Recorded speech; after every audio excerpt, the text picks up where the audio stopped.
მოვბრძანდით ბატონი ალექსანდრე მეგუთნიშვილი, გთხოვთ დაბრძანდეთ თქვენთვის განკუთვნილ ადგილზე. პროცედურა ასეთია ბატონო ალექსანდრე, არ იჩქაროთ, არსად არ გვეჩქარება, დაბრძანდით. გაფრთხილება უნდა გავაკეთოთ, ჩვენ ასეთია პროცედურა, თქვენ წინ გიდევთ დოკუმენტი, რომლის შინაარსაც გაეცანით სამდივნოს წარმომადგენლებთან ერთად. მასში მოცემულია გაფრთხილება იმის თაობაზე, რომ კითხვებზე უარიან პასუხისთვის თავის არიდება ან კიდევ ჩვენთვის კომისიის წევრებისთვის. განზრახს რო ახსნა განმარტების მოცემა ისჯება სისხლის სამართლის წესით, ეს გაფრთხილება რომ გაკეთებულია და თქვენ ეს მოისმინეთ, ამის დასტურად გთხოვთ ხელი მოაწეროთ დოკუმენტს და შემდეგ შევუდგეთ საუბარს. პირველ რიგში ბატონო ალექსანდრე, დიდი მადლობა რომ მომართეთ კომისიას, დიდი მადლობა რომ მობრძანდით პირველი მოწვევისთანავე. თქვენი განცხადება იმდენად დასაბუთებული კი იყო, რომ ჩვენ დასკვნა გამოგვეტანა იმის თაობაზე, რომ თქვენი კომისიაზე გამოცხადება უპრიანი იქნებოდა, მაგრამ რასაკვირველია იმ განცხადებაში დეტალები და კონკრეტიკა, ის რაც ჩვენთვის უფრო საინტერესოა და საჭიროა დასკვნის შესადგენად, არ იყო სათანადოდ წარმოდგენილი. ამიტომაც თქვენ დღეს აქ ბრძანდებით, რომ ქრონოლოგიურად 15 წუთის განმავლობაში გვიამბოთ, რა შეგემთხვათ, როდის, ვისი ხელით და შემდეგ ჩვენ დავსვამთ კითხვებს თქვენი თანხმობის შემთხვევაში. გისმენთ. კი ბატონო, მოგესალმებით ქალბატონოთია, მოგესალმებით პატივსამლო კომისიის წევრებო. მე ვარ სანდრო მეგუთნიშვილი, ცხოვრობ თელავის რაიონის სოფელ წინანდალში. ყოფილი სპორტსმენი, 92 წელს დავამთავრე თბილისის სასოფლო-სამეურნეო ინსტიტუტი და იმის მერე 2004 წლამდე ვიმუშავე საჯარო სამსახურში. ვიმუშავე მე თელავის მიწისმართვის სამმართველოს უფროსად მედიკო მეზრიშვილთან, 96 წლიდან ვიმუშავე ბატონ გია არსიმიშვილთან, როგორც კახეთის მხარის მიწისმართვის სამმართველოს უფროსი და ბოლოს მომიწია მუშაობა ბატონ ბიძინა სონღულაშვილთან. მადლობა მაგ ხალხს იმისთვის, რომ აი მაშინ ქვეყნის მშენებლობაში მეც პატარა წვლილი მაქვს შეტანილი. 2004 წელში გადატრიალების მერე სრული ამ სიტყვის მნიშვნელობით მე ბიზნესში გადავედი, ბიზნეს საქმიანობა დავიწყე. ჩემ მეგობართან ერთად ელდარ მილდიანი, ესეთი პიროვნება, რომელიც არის დამფუძნებელი შეპესე წინადლის ძველი მარნის საკმაოდ წარმატებული ღვინის ქარხანაა და ერთად მოღვაწეობდით სოფლის მეურნეობის დარგში რო იტყვიან. ესე იგი 2009 წლის სექტემბერში საწარმოში მოვიდა პიროვნება ვინმე პაატა გოგიაშვილი, რომელმაც გითხრა, რომ კოდუებს, არა კოდუას, არამედ კოდუებს დაასახელა ერეკლე და დათო ჩვენთან უნდათ გასაუბრება. ჩვენ მათთან არანაირი ურთიერთობა, არანაირი ბიზნეს გადაკვეთა აბსოლუტურად არაფერი არ აქვს და გაგვიკვირდა თუ კოდუებს ჩვენთან რა საქმე უნდა გქონოდათ. ვინ იყვნენ კოდუები? აქ ახალგაზრდა სტაჟიორი გვესწრება, შეიძლება არ იცის, ვინ არიან კოდუები? ვინ იყვნენ ის კოდუები? კოდუები არიან თუ რამე ქონება და ცხოვრება აქვთ მოპოვებული, სულ წართმეულია ყველაფერი. გიენები დაზარდა დედამისმა, აი ეგენი არიან კოდუები. თანამდებობრივად ვინ იყო? თანამდებობრივად ერთი იყო ვანო მერაბიშვილის მოადგილე, ვანო ერეკლე კოდუა როგორც ვიცი მე იყო თანამდებობრივად ვანო მერაბიშვილის მოადგილე და მეორე ეგრეთ წოდებული ბიზნესმენი ოღონ თუ რამე აქვთ მოქონიებული ყველაფერი წართმევით და წაღებით. ახლა გასაგებია. შემდეგ?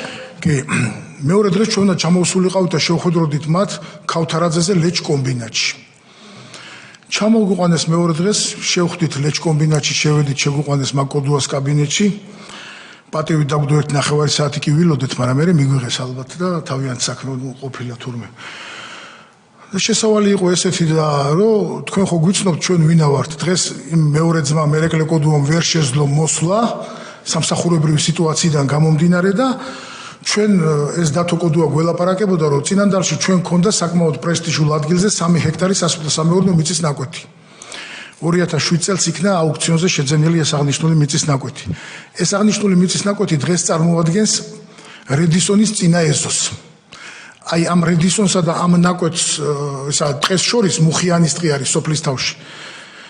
ამ ტყესა და რედისონს შორის იყო ჩვენი 3 ჰექტარი მიწის ფართობი. და ეს ფართობი უნდა გადაგვეფორმებინა მათზე, რომ დავალება იყო ესეთი. მოდიში, ეს ის ნაკვეთია, სადაც დღეს ვენახია გაშენებული. დიახ, ის ნაკვეთია ზუსტად. რედისონის მიერ. დიახ. დიახ, შემდეგ? ჩვენ უარი განუცხადეთ, რა თქმა უნდა, რომ არავისი ვალი არაფერი არ გაგვაჩნდა და რაში უნდა დამეთმო ის ნაკვეთი, უთხარით, რომ ჩვენ თვითონ მონახაზი გვაქვს და ბიზნეს პარტნიორიც აყვა ველოდებით, რომ ხვალ გავასუფთავეთ გაკეთებული ნაკვეთი უკვე ყველანაირად, ბარდითა და ჯაგით იყო თავის დროზე სავსე. ამათაც თქვენს რომ ჩვენ ფულს გადავიხდით და ფული თუ გაინტერესებთ რამდენი იყო შემოგთავაზეს 15000 ლარი. რაზედაც ჩემმა პარტნიორმა უარი განუცხადა და უთხრა რომ ჩვენ ფულს არ ავიღებთ, გამორიცხულია ფული არ გვინდა ჩვენ. უკვე დაჟინებული ის რომ მიდიოდა რომ ვინც წინ დაგვიდგება კისრებს დავამტრევთ. ეს ის პერიოდია, როცა მაგათ ცაკუდათ არ მიაჩნდა და დედამიწა ქალამნათ. რასაც უნდა იმას რო აკეთებდნენ ის პერიოდია. ბატონო ალექსანდრე, ვინც წინ დაგვიდგება კისრებს დავამტრევთ. ეს ვისი პირიდან ამოსული? დათო კოდუას პირიდან ამოვიდა პირადად, მე მითხრა რომ შენ ხო იცი ჩვენ ვინც წინ დაგვიდგება ყველას კისრებს დავამტრევთ. ბიზნესმენი გეუბნებათ ამას თავისი ძმის ზურგით? კი. დიახ. ჩვენ ვთქვით რომ ჩვენ თანხა არ გვინდა და იქნებ სანაცვლო მიწის ნაკვეთი რაღაცა მოგცეთ. იქვე იყო ყოფილი ზაოდებით რაღაც ეძახდნენ, ცოტა პატარა ფართი იყო, მაგრამ იქვე იყო გვერდით და უთხარით რომ აი ეს ნაკვეთი მაინც მოგვიცვალეთ, იმ ნაკვეთს დაგითმობ და მოცულა გავაკეთოთ. 2 დღის კარგით ბატონო დავცილდით ესე. 2 დღის მერე ჩამოგვიყვანეს ისევ ლეჩკომბინატში, გვითხრეს რომ ის თქვენ დასახელებული ნაკვეთი პრეზიდენტსა სჭირდება, სააკაშვილის გვარი ახსენა ჩვეულებრივ, პრეზიდენტსა სჭირდება ის ნაკვეთი არ გამოვა, თქვენ ხვალ ეს ნაკვეთი უნდა გადააფორმოთ ჩვენზე. თუ არა და ცუდად წავა ეს საქმეები.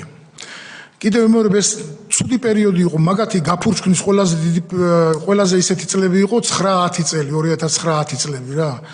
ომი მოგებული აქვთ, ნაზეიმარი აქვთ და აი რასაც უნდა იმას აკეთებდნენ. ომი წაგებული აქვთ და ნაზეიმარი. თვითონ ხო მოგება იზე იმის, თვითონ მოგება იზე იმის. კი, მოგებული ჰქონდათ ის. ბატონო ალექსანდრე, მეორეჯერ ვის შეხვდით ეს არის? ისევ დათო კოდუას. ერეკლი არ გამოცხადდა. არა ყოფილა. დათო კოდუა აწარმოებდა ჩვენთან მოლაპარაკებებს. მე ჩავთვალე რომ იმის სახელითაც ის ლაპარაკობდა, ის არ მოსულა. რომელ პირში საუბრობდა ის ჩვენ ასე გესწრებით? ჩვენ კი მრავლობით რიცხვში, კოდუები მრავლობით რიცხვში. ახსენა ძმაც. ახსენა რომ სამსახურებრივი სიტუაციის გამო ვერ მოვიდა. კი ბატონო. მეორე და გითხრა რომ მეორე დღეს ჩამოვიდოდნენ თბილისიდან და უნდა ის ნაკვეთი გადაგვეფორმებინა. ჩამოვიდა ისევე სპაატა გოგიაშვილი, 2-3 პიროვნება ყავდა, მანქანით ჩამოვიდნენ, მოგვაკითხეს ისევ საწარმოში, ქარხანაში, წავედით ჩვენი მანქანით ნოტარიუსში აგვიყვანეს თელავში და გადავაფორმეთ აღნიშნული მიწის ფართობი. და სიმბოლურად გავაკეთეთ ვალის აღიარების ხელშეკრულება 50000 არ მახსოვს ლარი იყო თუ დოლარი რა ჩაწერეს, ელდარი აკეთებდა, მე აღარ შევედი, განერვიანებული ვიყავი და მაგითო. ეს მოხდა 2009 წლის 21 სექტემბერს. თითქოს თქვენ გქონდათ სახელმწიფოს ვალი? დიახ. და ამ ვალში უთმობდით სახელმწიფოს ამ ნაკვეთს ეს გაფორმე? არა, სახელმწიფოს არა, კოდუებს. კოდუებს. კი, პირადად მათ გადაუფორმეთ? კი, მაგათ დაგვათმობინეს, კი. ჩამოვიდა მეორე დღეს ეს პაატა გოგიაშვილი, თანხმლე პირებთან ერთად 3 თუ 4 კაცი იყო, არ მახსოვს ზუსტად. ვინ იყო პაატა გოგიაშვილი? არ ვიცი, კოდუები იმას აგზავნიდან ყველაფერს. თანამდებობის პირი არა? არა, არაფერი თანამდებობის პირი არ იყო, რაღაც არ ვიცი, ვინ იყო, წარმოდგენა არ მაქვს მე. მეცით რატო გერევით დრო და დრო არ განერვიუდოთ, იმიტომ რომ პრაქტიკა მაჩვენა, რომ როცა თავისუფლად ვაცლით ხოლმე და ესეთი მნიშვნელოვან რაღაცებს ამბობთ, მე შეიძლება კითხვები ჩვენ დაგვავიწყდეს და დრო და დრო გერევით, რომ სმენელისთვის საინტერესო იყოს უკვე მოსასმენად. ესე იგი თქვენ აღიარეთ, რომ თითქოს გქონდათ ძმები კოდუების ვალი, ამას მიყვებით დაუჯერებელი. ვალი არ აქონია არაფერი. მაგრამ ვაღიარეთ ვალიო ხო თქვენ? ვალი არ მithქვია, ნაკვეთი გადაუფორმეთ, არაფერი ვალი არ აქონდა ჩვენ. მომესმა ესე იგი. არა, ვალი არაფერი. ვაღიარეთ. მე მგონი რაზე აიცით საუბარი? ანუ კოდუებს რო გადაუფორმა, კოდუებმა ამ მიწის სანაცვლოდ რაღაცა თანხა უნდა ნოტარიუსთან დაუწერეთ ვალის აღიარების ხელშეკრულება. ანუ კოდუებმა უნდა გადაუხადონ რაღაცა თანხა ამათ. ამას ქვია ვალის აღიარება? იმ პაატა გოგიაშვილზე გაფორმდა აღნიშნული ნაკვეთი და ნოტარიუსის მიერ დაიწერა ვალის აღიარების ხელშეკრულება, რომ პაატა გოგიაშვილს ჩვენთვის უნდა გადაეხადა 50000 ხო არა, ვალის აღიარება აქეთაც შეიძლება იყოს და იქითაც. ეხლა გასაგებია. იმათ აღიარეს. სიმბოლურად დაიწერა ეს. ეს ვალი მერე გადაიხადეს? არაფერი არავის არ გადაუხდია. ეს მოხდა 2009 წლის 21 სექტემბერს. გასაგებია. 2009 წლის 23 სექტემბერს ეს მიწა პაატაგოგიაშვილმა გადააფორმა ქალბატონი ლიამ დივანი. არ ვიცი მე ეს ქალბატონი ვინ არის, როგორც იმ ქალბატონმა არ იცის ის ნაკვეთი სადამ მდებარეობს საერთოდ. ეს ნაკვეთი გადაფორმდა ლიამ დივანზე და 2014 წელში ეს ნაკვეთი გაიყიდა $600,000. აქ მაქვს ჩამოტანილი დოკუმენტაცია. ამ ნაკვეთის ფული გადახდილია წინანდლის ვენახების, შეპესე წინანდლის ვენახების მიერ, რომელიც არის რედისონი, ჩვეულებრივი რედისონს, ბევრი ფირმები აქვს მაგათ და ფლობელი არის კომოდონ ჰოლდინგი. ესეთი ფირმა მე მგონი ოფშორშია დარეგისტრირებული. $600,000 გადახდილი, პირველად არის 60, მერე კიდე 60, მერე ყოველი თვის განმავლობაში უხდიდნენ $20,000.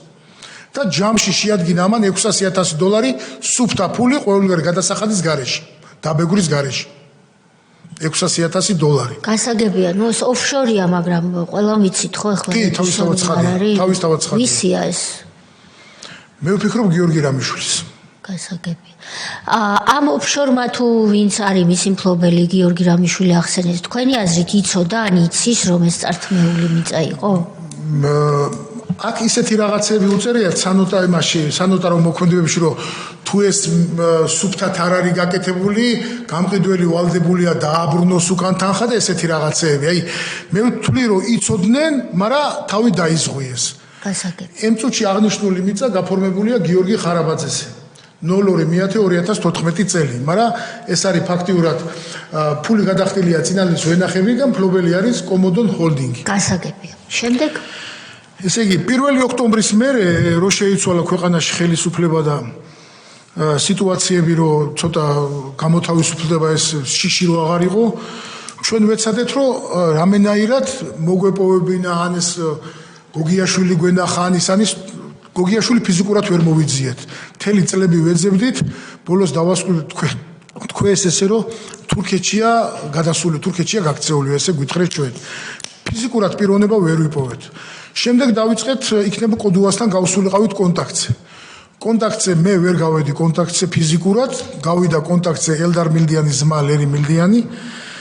უთხრა რომ ის ნაკვეთი არც თანხა აგინაზღაურებიათ, არც სანაცვლო ნაკვეთი მოგიციათ. ხო და იმ ნაკვეთის შესახებ რომელ ნაკვეთია საუბარიო? რა ნაკვეთი წარმოდგენა არ მაქვს. დღემდე ესე ვართ მოსული, აღარ ვიცით რა გზას დავადგეთ, საიდან რა დავიწყოთ, როგორ დავიწყოთ.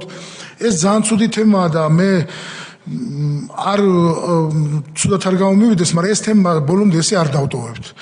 ეხლა ამ თემას რაც შეეხება, მე სათხორითა ვარ მოსული თქვენთან. იქნებ ქალბატონთია მოგვეხმაროთ და აღნიშნული ეს დოკუმენტაცია ჩამოტანილი მაქვს ყველაფერი.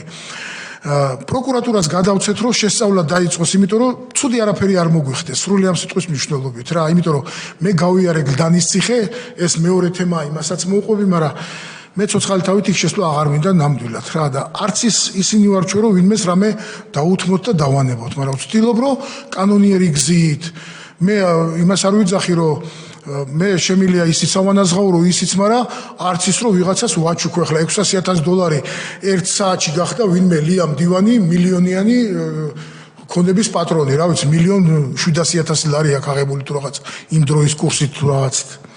ამიტომ სათხოვარი მაქვს მე ერთადერთი რომ იქნებ პროკურატურას გადაუგზავნოთ, პროკურატურა ჩემზე კარგად მოიძევს, ჩემზე კარგად დაუძახებს და იპოვის ყველა, ვინც ამ საქმეში მონაწილეობდა. ერთ კითხვას დაგისვამ, გლდანის ციხეში ყოფნის ამბავი კავშირშია ამ ქონებასთან? არა, ამ ქონებასთან. მაშინ ამ ქონებაზე რო დავრჩეთ ჯერ და მე გავაგზავნოთ მეორე ნაწილი.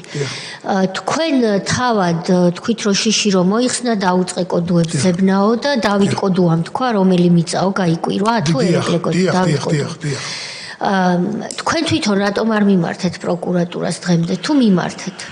არა, პროკურატურას არ მიგვიმართია, ვცდილობდით რომ ჩვენ თვითონ მოგოგვარებინა ეს სიტუაცია. მაგრამ მე მივხვდით რომ ესე არ დამთავრდებოდა, ესე ადვილად და იოლად რა. მაგრამ ამას დღეს ხო არ მივხვდით რამდენიმე დღეს არა, რამდენიმე წელია მივხვდით და რატო არ მიმართეთ? აი ეს თქვენი კომისია რაღაც მხსნელად მომევლინა რა. არ ენდობოდით პროცესი იქ და აქ უფრო გქონიათ რომ მე მეორე საქმეს რომ მოგიყვებით, იქაც ვიტყვი რომ მე მაშინ ჩემით მივახციე ყველაფერს და მე მჯეროდა რომ კოდუები პროკურატურაში მაჯობებდნენ. და ეხლა მაგ კომისიის იმედი თუნდაც იქიდან გამომდიდან რომ კომისიის ნათქვამი და გადაგზავნილი სხვა არის და ჩემი ნათქვამი სხვა არის და მაგის იმედი მაქვს უფრო მეტად. მე ბოლომდე მჯეროდა რომ კოდუები მე მაჯობებდნენ თუნდაც 100% მართალი ყოფილიყავი და არიცით რატო გეკითხებით ჩვენ ამისთვის ვარ შექმნილი რომ რაც გადასაგზავნია გადავაგზავნოთ მაგრამ არის ხოლმე ხანდახან წინაღობები წლები როცა გადის სამართალში ასეა რომ ყველა ქმედებას ამა თუ იმ მიმართულებით იქნება ეს სისხლი ადმინისტრაციული თუ სამოქალაქო აქვს ხოლმე ხანდაზმულობის ვადები და ამიტომ გითხეთ. კარგი, რაც შეეხება მეორე საკითხზე მოგვითხრეთ და შემდეგ წევრები დასვამენ კითხვას. კი ბატონო. კითხვებს. მეორე საკითხი უკავშირდება კუდს, კონსტიტუციური უსაფრთხოების დეპარტამენტს. 2000 საწარმოში ვიყავი მე 2010 წლის. ისე უკაცრავად მაინც ძალიან კოდუაზე ლაპარაკობდით, ახლა კუდი ახსენეთ და როდომს მენ ახალგაზრდებისთვის უფრო რო განვარდოთ. უშიშროების სამსახური რაც არის ტრადიციული თელს სოფლიოში, მაშინ გაიყო ორ ნაწილად, ერთი იყო კუდი, კონსტიტუციური უსაფრთხოების დეპარტამენტი, რომელსაც ხელმძღვანელობდა დატა ახალაია, რომელიც მრავალჯერ იქნა ნახსენები ამ ჩვენს კომისიის ხდომაზე და მეორე სოდი, ანუ სპეციალური ოპერატიული დეპარტამენტი, რომელსაც თქვენს მიერ ნახსენებით წეგან ერეკლე კოდუა ხელმძღვანელობდა. ერთმანეთს ეჯიბრებოდა ორივე ეს უწყება უკანონობაში და ძალადობაში. კი. მე კუდის შენობაში დავყავდი, იქ ცნობილია თელავში, რომ ეს შენობა იყო კუდის შენობა იმ პერიოდისთვის და ამას ხელმძღვანელობდა ვინმე ზურაბ ლალიაშვილი, რომელიც იყო კახეთის კუდის უფროსი და მოადგილედ იყო დათო ლორთქიფანიძე, ეს იმ გია ლორთქიფანიძის ძმა არის და იქ იყო კახეთის კუდის უფროსის მოადგილე. მე დამირეკა დილით ვინმე ზაზა უზუნაშვილმა ეს იყო თელავი ახმეტა კუდის უფროსი ესე იწოდებოდა მაშინ როგორც მე ვიცი რა და მითხრა რომ 12 საათზე უნდა მივსულიყავი კუდის შენობაში. ნუ მე ჩემ დაუნებურად კითხვა დავსვი რომ ისა რასთან დაკავშირებით მე მეგონა სტატისტიკური მონაცემი ხო და ამ კურძენი რამდენი ამბები რომელი წელია ეს არ გიქნა? ეს არის 2010 წლის ალბათ 10-11 აგვისტო იქნებოდა როგორც ქონება წართმეული. ქონება წართმეული მაქვს კი. კი ბატონო. ხო და პასუხი იყო ესეთი რომ მოხვალ და გაიგებო რა თემასთან დაკავშირებით რომ მოხვალ და გაიგებო.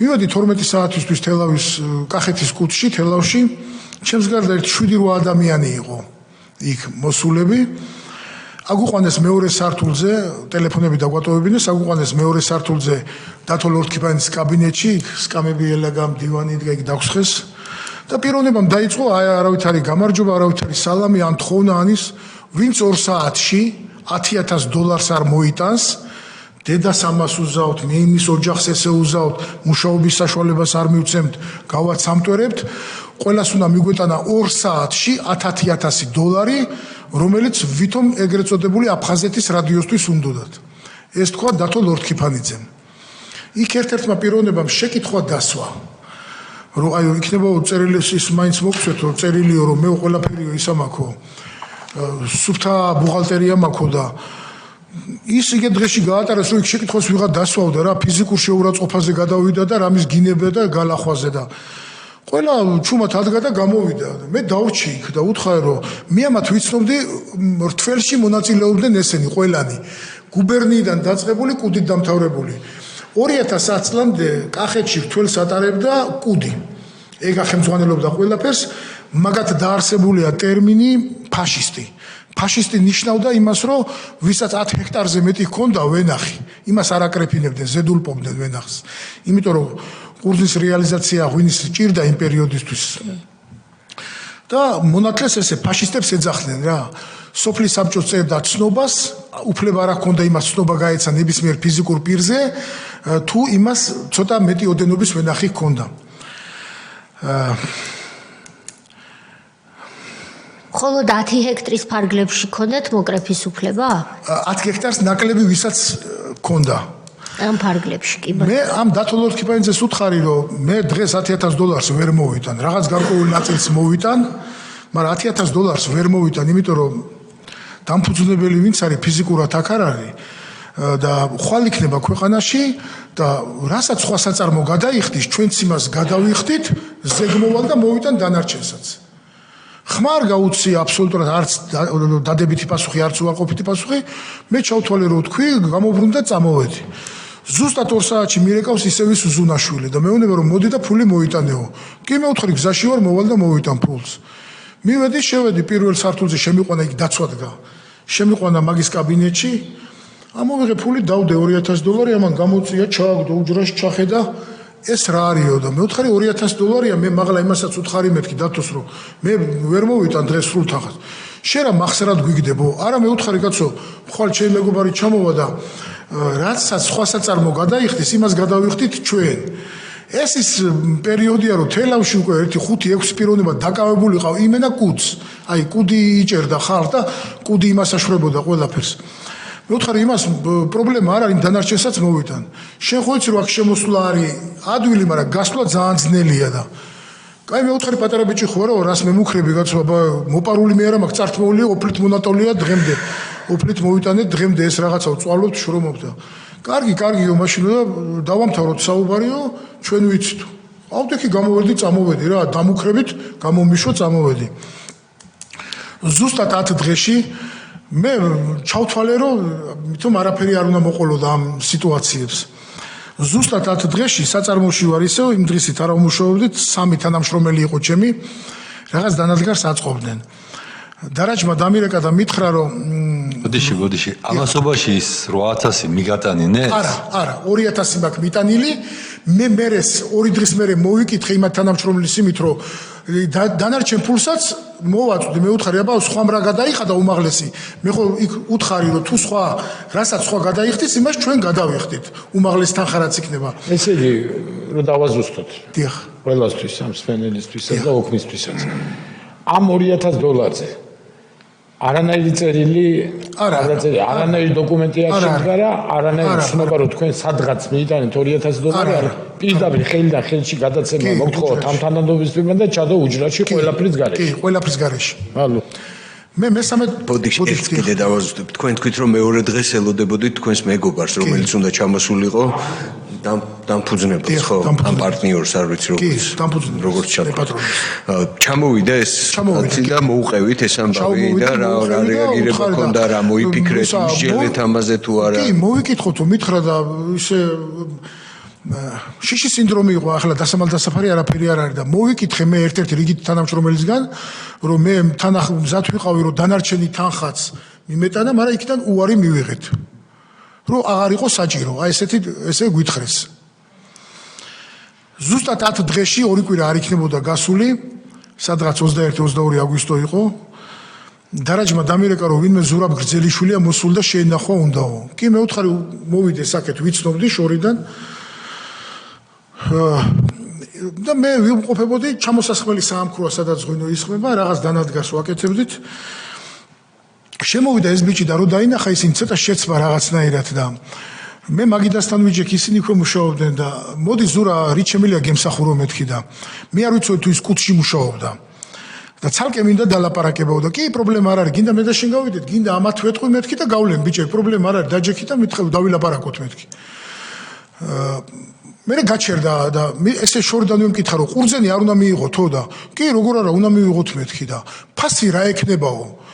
მე ვთხარ რა ვიცი, დღეს 22-23 აგვისტოა და რთველი იწყება ჩვენთან 10-9-10-11 სექტემბერს რა რომ მოსავალი სიტყვა აიღოს ყურძენმა და ესეთი რაღაცა. ესე მკითხა, არაფერი ცოტა აგრესიულად იყო, მაგრამ ესე მობრუნდა და გავიდა. რკინის კარებია, დიდი კარები, მობრუნდა, გაიხურა კარები, გავიდა. სადღაც 30-40 წამი არ იქნებოდა გასული, შემობრუნდა უკან ისევ. თქვენ უნდა ეს გიქნა, თქვენ დედას და ეგრე და ეს რაღაცეები და ეს ბოლოს გავარკვიე რომ თვითონ აღიარა ლალიაშვილმა ლორთქიფანიძემ რომ ეს პიროვნება ყავდათ მოგზავნილი სპეციალურად ჩემთან, უნდა დაგვეჭირეო ესე მითხრა სიტყვა სიტყვით, ან იარაღზე, ან ხულიგნობაზე. ბოლოს თვითონ აღიარეს იუსტიციის სახლთან დედაენის პარკში შევხვდით. დაიწყო მან გინება და ჩემ ბიძაშვილი იდგა იქვე ლექსო მეგუჩული, რომელიც შემდგომში დაჭერილი ყავდათ ჩემთან ერთად.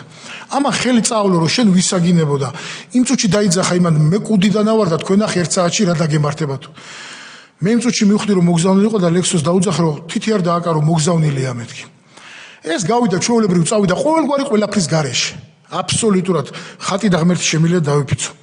გავიდა პიროვნება ჩაჯდა მანქანაში, თავის საკუთარი მანქანით იყო მოსული და წავიდა. შემდგომში ეს მანქანა დაამტრიეს ჯოხით მაგათ თვითონ, რომ მეორე მუხლთაც აღეძრათ საქმე, იმას ვიტყვი შემდგომში. მე რომ ვიკითხე ეს პიროვნება კუთში მართლა მუშაობდა, მივხვდი რომ ეს გაგრძელება იყო იმ $10,000. იმ თემის. მე წამოვედი გუბერნიაში. მინდოდა შეხვედრა გიორგი ღვინიაშვილთან. რომ მივედი მითხრეს რომ ღვინიაშვილი არ არის, კიდევ მეორე მე მაგათ ვიცნობ რთულიდან გამომდინარე. ხო და გუბერნატორია იმ პერიოდში, კახეთის გუბერნატორია. ღვინიაშვილი არ არის, სტუმრები ყავდაო და დღეს გვიან იქნებაო და შევხვდი ეგეთი მოადგილე იყო პიროვნება ალიკო კახიძე. და მოუყევი რომ 10 დღის უკან დამიბარეს მე კუთში, რაღაც თანხა უნდა მიმეტანა ფიზიკურად ვერ შევძელი იმდენი და ვერ მივიტანე და უსიამოვნო საუბარი ქონდა და დღეს ეს მოხდა. და აი რა ვიცი საქმის კურსში გაყენებთ მე ვთხარი იცოდეთ რომ აი ესეთი რაღაცა არის. ამან მოვიკითხავთ რომ პრობლემა არ არისო ნახავთ აბა გავერკვევით რომ ესეთი ამით დავცილდით ჩვენ რომ პრობლემა არ იქნებოდა რა.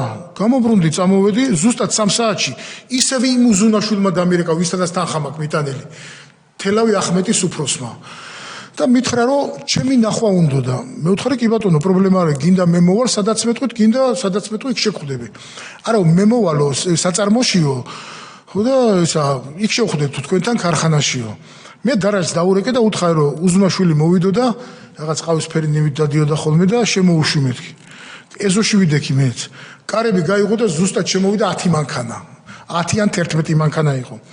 ყველა სავსე, იქ იყო კუდის თანამშრომლები და პოლიციის თანამშრომლები. ამ ოპერაციას ხელმძღვანელობდა დათო ლორთქიფანიძე. იქ იყო ადგილზე, კუდი ვერ დამაკავებდა პოლიციას აქონდა ალბათ დაკავების უფლება, როგორც მე გავიგე. იქ იყო თელავის პოლიციის უფროსი შოთა ბეჟანიშვილი და მოადგილე ყავდა აკასაჩვილი.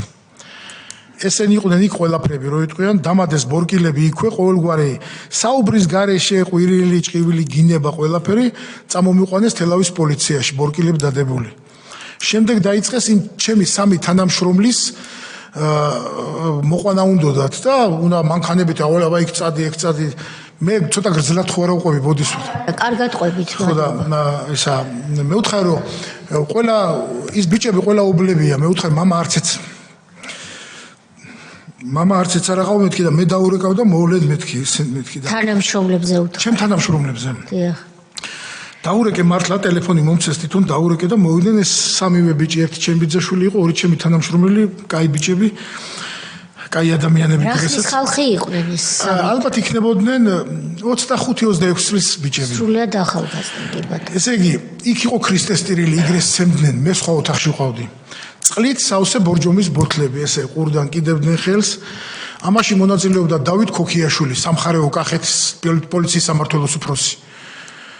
ქოქიაშვილი იყო ერთი, ზურა ლალიაშვილი, კუდის უფროსი, თელავის დათო ლორთქიფანიძე, თელავის პოლიციის უფროსი შოთა ბეჟანიშვილი და აკასაჩვილი. გიორგი აბაშიძე არის ესეთი პიროვნება, ისე იყო ნაცემი რომ ერთი კვირა იწვა ტვინის შერყევით. იმ ლექსო მეგუთიშვილს ისე სცემეს რომ ფეხზე ვეღარ დადიოდა, ძარღვები ამოვაჟდა ფეხებზე, ძლივს გადაადგილდებოდა.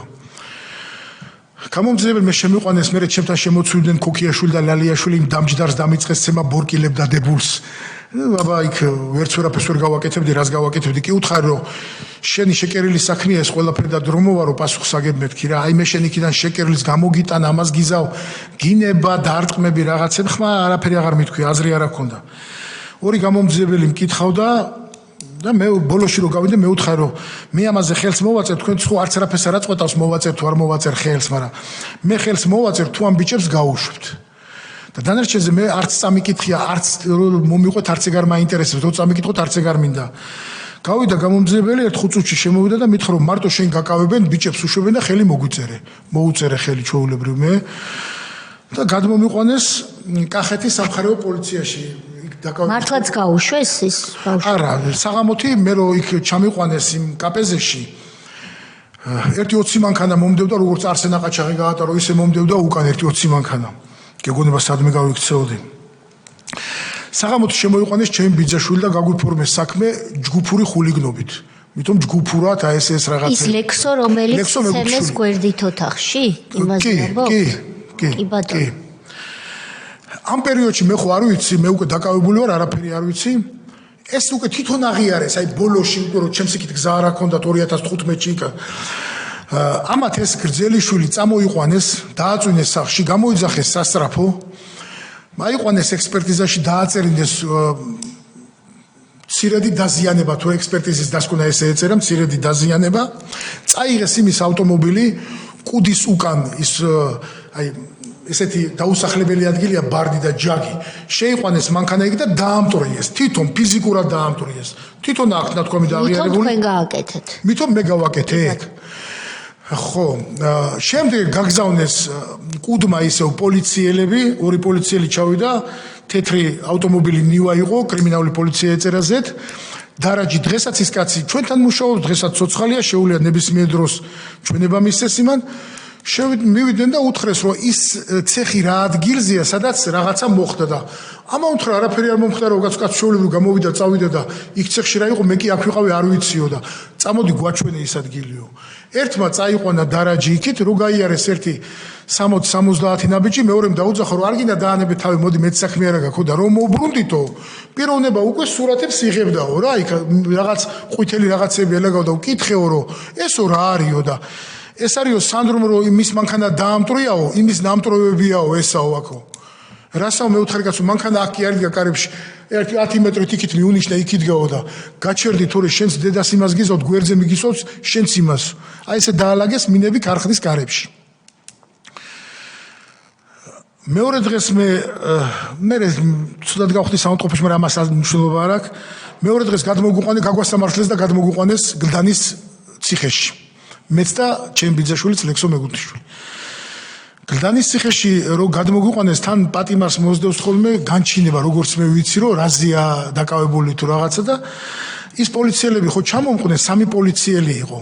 ჩამომყვნენ, იქ ჩამომყვნენ რა, ჩააბარეს ჩემი თავი, იქ იმ ჩემ ბიძაშვილს კითხეს, რომ ეს რა დაზიანებებიო და წავი ქეციო, აბა სხვა რა უნდა ეთქვა, რა აზრი ქონდა ითქმას. ხო და ეს ვისაც ჩააბარეს ჩვენს დოკუმენტაცია და პატიმრები მიიყვანეს, ამ ბიჭებმა უთხრეს თელავის პოლიციელებმა, რომ მან რაც წერია, ეგ მაგრი არ არისო. და პროსტა გაითვალისწინეთ, რომ არ არიან ის ხალხიო, რაც მან დაწერია ჩვენები არიან ეგენიც, აი ესეთი რაღაცა უთხრეს. მადლობის მეტი რა მეთქმის, დღესაც პოლიციაში მუშაობს ის ბიჭი და მადლობის მეტი რა მეთქმის. კიო, მიუხედავად პრობლემა არ არისო. მე შემიყვანეს პირველ კამერაში კარანტინში, ჩემი ბიძაშვილი შეიყვანეს მესამე კამერაში. კარები რო გაიღო, ვიღაც ბიჭი იჯდა ჩაცუცქული კარების ღრიჩოს და ნეტო ჰაერსას უნთქავდა. და რო კარები გაიღო, ეს წამოდგა ფეხზე და რო შევხედე, მითხრა 35 ხარო. მე ვერ მივხვდი ეს რას ანიშნავდა, იმიტომ რომ მის დღეებში ციხესთან იქ საქმე არ მქონია და 35 ნიშნავდა იმას, რომ 35 კაცი იყო კამერაში 18 კვადრატულში. მე 16 დღე არც დაუჯდარო არ, არც დავწოლილო არ. აი რაღაცა იყო, აი ჯოჯოხეთი იყო გლდანის ციხე 2010 წელს. შეიძლება ითქვას ჯოჯოხეთზე უარესი. დახურული ტუალეტია იცით, იქ ჩამრეცხი ბაჩუკი არ ამუშაობს და იქ იყო აი ესეთი რაშიც საჭმელსაც დებდნენ ლარიანი მათლაფები თუ ჯამები, ლურჯი პლასტმას. იმით უნდა შესულიყავი წყალი ჩაგესხა, გარედან შიგეტან წყალი და ჩაგესხა და წარმოიდგინეთ 35 კაცი. ზოგან 40 კაცი იყო, ზოგან იმაზე მეტი. იქ სულ 7 კამერა არის კარანტინში, მაგრამ 3 იყო მარტო, ის 4 სულ თავისუფალი იყო. 3 იყო დატვირთული, სპეციალურად ყოფილიყავით იგეთ სიტუაციებში. თქვენ საიდან იცით, რომ ის 4 თავისუფალი იყო? თვითონ იმათი ნათქვამია. თვითონ იმათი ნათქვამია, იქ კარანტინის ერთ-ერთმა ბიჭმა თქვა, რომ იმ ოფიცერმა უთხრა. 4 თავისუფალი იყო, იმიტომ რომ ის პიროვნება 1-2 საათი იქ აყავდა შეყვანილი. რომ ვიღაცას ელოდებოდნენ, ვინც ეს კამერაში შემოიტანა ეს ამბავი. და თქვენ შეგიძლიათ მოიკითხოთ და ნახავთ, რომ იქ კარანტინში არის 7 კამერა კარანტინის, თორე ფუქსები და კარცერი ცალკეა. 16 დღის მერე ხელს რო ვერ დაიბან, პირს რო ვერ დაიბან, შეიძლება და პურის ყუა ესე მოგეტეხაი, რგვალი პურები შემოდიოდა ხოლმე გამომცხვარი. სხვას არაფერს არ გაწვიდნენ, არა, რაღაცები შემოდიოდა, მაგრამ არავინ არაფერს არ აჭამდა. იგეთი ანტისანიტარია იყო. რომელ კბილის ჩოთგზეა ლაპარაკი, რომელ დაბანაზეა ლაპარაკი, ეს ხო გამორიცხულია.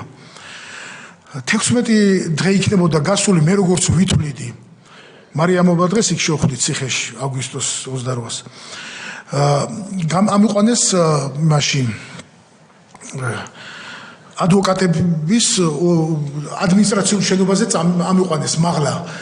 და შემოსული იყო გამომძიებელი ვინმე ესეთი ბერძენაშვილი და ერთი ადვოკატი იყო და რაღაცაზე მომაწერიეს ხელი.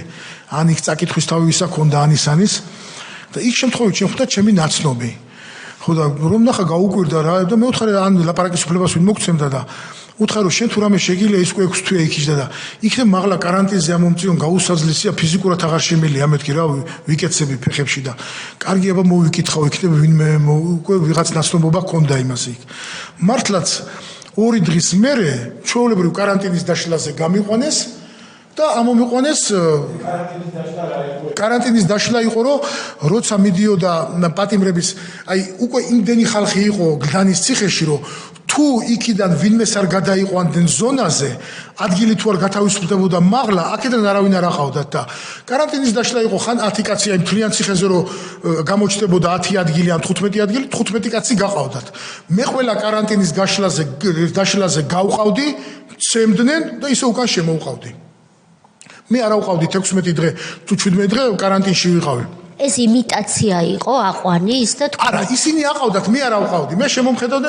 ეს მოიყვათ აქ ისე მეგუთლიშვილი ეგრე იყო ცნობილი რომ ეს უნდა დაბლა ყოფილიყო ესე იგი გაგატარებდნენ იმ ცემის დერეფანს რასაც каранტინის დაშლა ერქვა მაშინ ცემის დერეფანი ქვია ხო ამას ხო სწორად მესმის დაშლაში რასაც გულისხმობთ თქვენ ამ დროს გეგონათ გაწამებულ პატიმარს რომ ავიტან ამ დერეფანსაც ცემის ოღონდაც აქედან გავიდე და საკანში აღმოჩნდა სხვაგან და ცემის დერეფნის ბოლოს მოგაბრუნებდნენ უკან რამდენჯერ გამეორდა ეს გამეორდა ალბათ 3ჯერ 16 დღის განმავლობაში როდესაც თქვენ არც კი დამჯდარ ხართ არამც თუ დაგიძინიათ არ გეძინათ 16 დღე ღამე აბსოლუტურად ერთადერთი შეიძლება კედელზე ხელი მიმედო და ისე მიუყუდებულიყავი ხოლმე იქ ვერ დაიძინებთ იმიტომ რომ შუქი სუენ თუ ან სად უნდა დაგვეძინა შუქი ენთო სუ შუქი დღე და ღამე ენთო შუქი საწოლებზე წვებოდნენ მორიგეობით და იქ საწოლი ერქვა რკინის ის იყო ესე დაწნული ესეთი ლისტები კი არავით აი არაფერი არ იყო საერთოდ იქ რა და ფეხზე დგომელები იყვნენ უმეტესობა ზოგი საწოლქვეშ პატარები ვინც იყვნენ საწოლქვეშა წვებოდნენ ხოლმე შპონკის ქვეშ ესე ეძახდნენ მე არც საწოლზე დავწოლო არა არც ის ერთადერთი შეიძლება დაუმჯდარიყავი ან კედელს მიუყუდებულიყავი მე დამაკლდა იქ ამ სიტუაციაში 32 კილო იქ ამ დროის განმავლობაში ამომიყვანეს ამ 16 თუ 17 დღე იყო გასული ამომიყვანეს მაღლა კამერაში ე-კორპუსი იყო 72 ნომერი კამერა ყველაფერი მახსოვს იქ 5 პატიმარი დამხვდა მე 6 მე ვიყავი 6 კაციანი კამერა იყო მომეხმარნენ ბიჭები გამომაცვლევინეს ყველაფერი გადასაყრელია იქ ყველაფერი რომ ყარს ყველაფერი გადამაყრენი ესა ნაგავში ჩავყარეთ ის ყველაფერი შეძლებს და გვარად მოუწესრიგდი გავიპარსე იქ რაღაც დავიბანეთ რაღაცნაირად და იმ ღამეს აბა 11-12 საათი იყო და დილა გათენდა 11 ჯერ იმ ბიჭებთან დალაპარაკებული არა ვარ იქ ვინც არიან იქ ხო გაიღო კარები და 4 კაცი 4 არ ვიცი იქ ციხის უსაფრთხოება იყო სპეცსამსახური იყო შავ ფორმებში ჩაცმული ჩექმები კამარი ესე აკეცილი მასკები ჰქონდათ როცა უნდა და ჩამოიწევდნენ ხოლმე შემოვიდნენ და ეს მეგუთლიშვილი რომელიაო და მე რატომ ვიღაც ჩავთვალე რომ რა ვიცი ხლების უგასვლაზე ოცნებობდი ალბათ 16 დღე უკვე რაღაცა მეგონა თურმე წირა ჯუჯუხეთი მელოდა და მე მეგონა რომ მიშვებენ მეთქი რა და მე ვარ მეუთხარი და შენ ბიჭო გვერდზე კამერაზე რა გადაძახილი გქონდაო რასაო მეუთხარი კაცო ამათაც არ ვიცნობ წუხელა მოველი 12 წელს და გვერდზე კამერაზე მე ვისთვის რა უნდა დამეძახა და მე მქონდა გვერდზე კამერაზე გადაძახილი და ჩაიცვი ჩამოდი ჩამიყვანეს ფუქსებში და დაიწყო იქ ჩემი წამება ამათ მითხრეს თვითონ აქ კუთხში შემდგომ მე როცა გამოველი ციხიდან რომ იმ ფაშისტებში რომ მოხვდიო ჩვენ ვაკონტროლებდით ყველაფერს იქო რა იქ რო აგიყვანეს მაღლაო ორ კვირაზე მეტი ისევ каранტინში ვიყავი ფუქსებში 1-3 დღე აქ იმდენი ხალხი მოყვა უკვე ამ გლანის ციხის ისტორიებს რომ დაბმულიც ვიყავი ესე ფუქსებში პატივი იყო ისო თუ დაბლასუ ბეტონია მეტრანახევარი ოთახი მეტრანახევარი და წინ ღია კარებია რკინის იქ ფლოსტებზე დაგსვავდნენ ხელებს უკან გაგაშვერდნენ და ბორკილებით გაბავდნენ ისიც მეფარა შლემი თუ კასკა რა ვიცი რაცა ქვია შლემი მე იქ ახლა ვეღარც ნერვებს ვიჭერდი რომ რა გინდა ჩემგან ყვიროდი რაღაცა შლემი გეფარათ ცემის დროს რო არ გეყვირათ არა ცემის დროს არა მე რომ თვით დაზიანება არ მიმეყენებინა რომ კედლისთვის სანაი რაღაც ეს მოხდა ერთი ხონდათ მიდრეკილება თვით დაზიანების მიდრეკილება რომ ვეღარ უძლებდი ფიზიკურად ერთხელ ცემაში ისე მცემეს რომ გონი დაუკარგე შემოვიდა ექიმი რა როგორც მე მეუნებიან და ეს შარლისტოტები ამიწია დაბლა კუნთებზე ნემსები მიკეთა რომ რა ვიცი კუდარი ვეგონე თუ სიმულიანტობდი ზუსტად არ ვიცი მთელი ფეხები გაშავებული მქონდა გალურჯებული ამას იმიტომ ვყვები, რომ გამორიცხული იყო იქ ვინმე ნორმალური გადაყროდა და შეხვედროდა. იქ ტუალეტში რომ მოგინდებოდა ადამიანს გასვლა უნდა დაგეძახარო ბატონო ოფიცერო თუ შეიძლება და იქიდან მოდიოდა გინების კორიანტელი შენი ეგრე მანდისაკენი შენი და შენი ოჯახი აი კაროჩე იქ უნდა ყოფილიყავი ჩუმად სადმე კუთხეში მიმჯდა რომ ყურადღება არ მიგექცია მაგრამ დილით რომ დაუძახებდი რომ თუ შეიძლება ტუალეტში გამიყვანეო და შუადღის მე რო გაგიყვანდა ხო რაღაცა ვეღარ იყო ხალხი უკვე სრული ჭკუაზე სრული ამ დროს მნიშვნელობით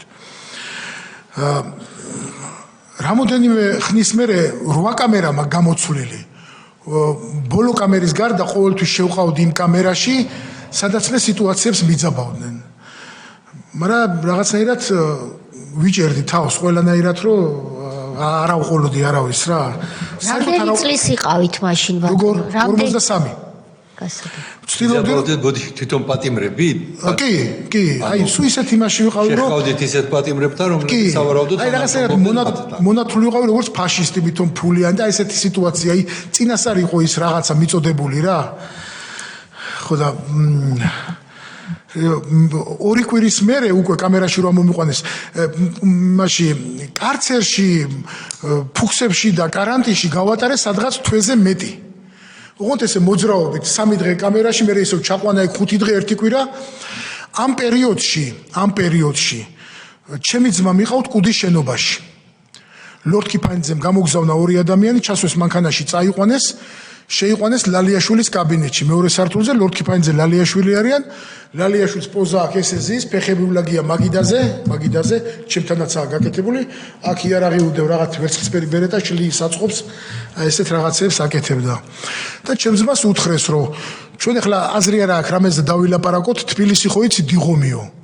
კი ამონთხო როგორ არ ვიციო კაცო ეხლა წახვალ შენ დიღომშიო იქ არის ტოიოტა ცენტრიო 8 პრადოს იყიდითო შავებსო და იმათ ტერმინოლოგიით გავაროტკიანა ყოფილიყო ყველა 8 პრადოს იყიდითო შავებსო აი ეზოში გაგვიჩერებთო და შენი ძმა იქიდან გამოვა ცოცხალიო თუ არადაო ტრუპს გამოიტანთო 4 წელს ამაზე მივცემთ ამ საქმეზეო 2 წელს დაუმატებთო ციხეშივეო და იქიდან ტრუპი გამოვა სხვანაირად ვერ გამოიტანთო რა ხო და შეიძლება ამდენი ფული ახლა ერთნაირად $9 მილიონ იყო მაშინ რა ის ნავაროტკიანი მანქანა 8 წელი გვეყიდა შეიძლება სახში ამდენი ფული არ აქონდეთო, მაგრამ მიწა გექნებათ გაყიდეთო, სახლი გაყიდეთო, მეგეხმარნენ მეგობრები, მეზობლები, ძმაკაცებიო და ეს მანქანები უნდა მოიყვანოთ.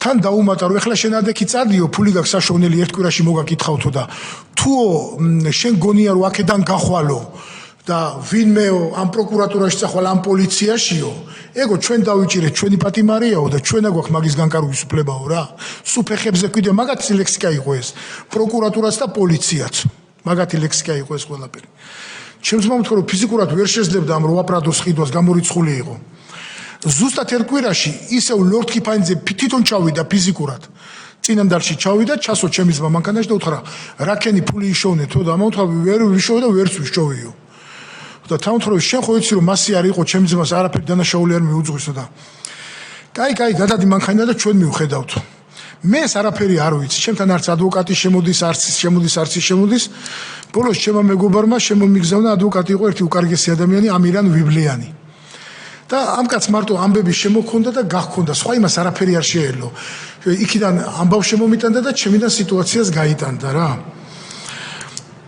ხო და ამას იმიტომ ყვები რომ რაღაც 2 კვირის მერე უკვე მეორე თვის ნახევარია დაწყებული ჩემ პატიმრობის ღამის 11 საათი იქნებოდა ის კარმუშკა გაიღო შემოიხედეს დამიძახეს მეგუთშვილი ჩაიცვი გამოდი წამიყვანეს ადმინისტრაციულ კორპუსზე ამიყვანეს მესამე სართულზე მუხაძის კაბინეტში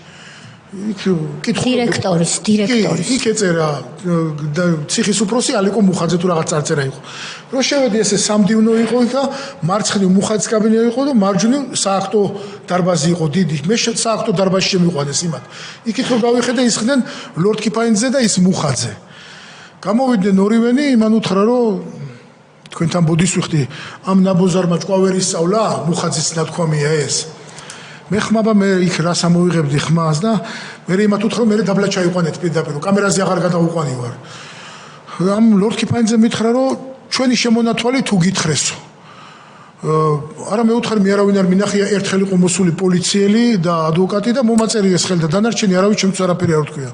ჩვენი შემონათვალია რომ 8 პრადო უნდა იყიდო თუ გინდა რომ აქედან ცოცხალი გამოხვიდე. მე ვუთხარი მე 8 პრადოს ვერ ვიყიდე, აი ისტერიკაში ჩავვარდი რა რაღაცა. ფუქსიდან 8 პრადო როგორ უნდა გეყიდათ? არა, ჩემებს უნდა ეყიდათ 8 პრადო ციხიდან და მე გამომიშვებდნენ. ანუ მძევლად იყავ. მძევლად ვიყავი აყვანილი, კი. მე რო ხმაურ დავიწყე რა გინდა ჩემგან ალბათ ვყიროდი რაღაცეები, ეს მოვარდა ოლეგ ფაცაცია. ხედა მითხრა შენ ხო დაბლა იცი რაც ახდებაო და თუ არ გაჩი ოლეგ ფაცაცია იყო რეჟიმის უფროსი, იქ ესე ეწერა, იმიტომ რომ ერთხელ იმ ოთახში ვარ მოხვედრილი ისევ. მაგასაც მოყვები. ბატონო ალექსანდრე, ასეთი კითხვები არ გაგიკვირდეთ ჩვენგან არ გეკონოთ, რომ ჩვენ არ ვიცით. კი. ჩვენ რო ვიცით, მაინც გეკითხებით, იმიტომ რომ ასეა დრო გარბის და ხალხმა აღარ იცის ვინ იყო და ეს კომისია იმისთვისაც არის შექმნილი, ხა მე განგებ ცოტა გძლათ ლაპარაკობ, იმიტომ რომ თქვენ განცდებში ხართ და ცოტა დამშვიდდებით. იყო დრო, ეს საშინელი დრო, მერე დრო გარბის, ასეა. და დღეს ისეთი სიტუაციაა, რომ ადამიანებმა აღარ იციან ვინ არის ოლეგ ფაცაცია, ჩვენ კი ვიცით, მაგრამ ეს არ კმარა. ამიტომაც შექმნა ქართულმა ოცნებამ ეს კომისია, რომ წარსულთან თუ არ გავასწორეთ ანგარიშები ყველამ. არ გამოდის არც აწმყოთ და მით უმეტეს უკეთესი მომავალი. მით უმეტეს რომ ეს ადამიანები სააკაშვილი და მისი მუხაძეები, ლორდ-კიფანიძეები და ფაცაციები გულისხმობ იმ კონკრეტულ ადამიანებს და არა გვარებს. ვინც ეს ჩაიდინა, არ გაუჭირდებათ არც იუკადრისებენ, რომ თუ შემთხვევით მოხდა ისე, რომ ჩვენ წავიფორხილეთ და მოვიდნენ ხელისუფლებაში, არ შერცხვებათ, რომ იმაზე უარეს დაატრიალონ, ვიდრე თქვენ ყვებით ახლა. ამიტომაც გეკითხებით დრო და დრო, ვინ იყო კოდუა, ვინ იყო ფაცაცია, ჩვენ კი ვიცით, მაგრამ ახალგაზრდებმა უნდა იცოდნენ, იმიტომ რომ ჩვენ სულ იქ არ ვიქნებით, სადაც ვართ, ხო არც ჩვენ, არც თქვენ. ამისთვისაც არის ეს კომისია გარდა იმისა, რომ თქვენ გინდათ, რომ ჩვენ თქვენი საქმე პროკურატურაში გადავაგზავნოთ, რასაც გავაკეთებთ კიდეც, იმიტომ რომ რასაც თქვენ გისმენთ.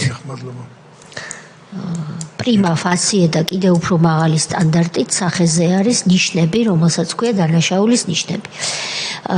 მაგრამ უფრო დიდ სურათში, რაც არანაკლებ მნიშვნელოვანია და ალბათ კიდე უფრო მნიშვნელოვანი, რომ არც თქვენ, არც თქვენი ოჯახის წევრები, არც თქვენი შთამომავლობა და არც ერთი ჩვენი შთამომავალი აღარ აღმოჩნდეს ეგრეთ წოდებულ ფუქსში.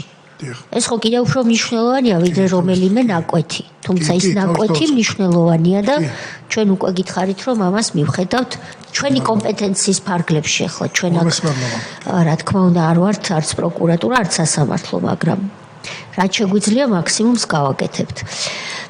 აი ეს არის, ამიტომ ვსვავთ ამ კითხვებს და კარგი იქნება თუ ახალგაზრდობა, რომლის დიდი უმრავლესობა რა თქმა უნდა არის მოწოდებული უკეთესი მომავლისკენ და არა წარსულის დაბრუნებისკენ, იმახსოვრებს ამ თანამდებობის პირებს, რომ მომავალში სადღაც რო შეხვდებათ, იცოდნენ, რომ ეს ოლეგ ფაცაცია კარგი კაცი კი არ არის.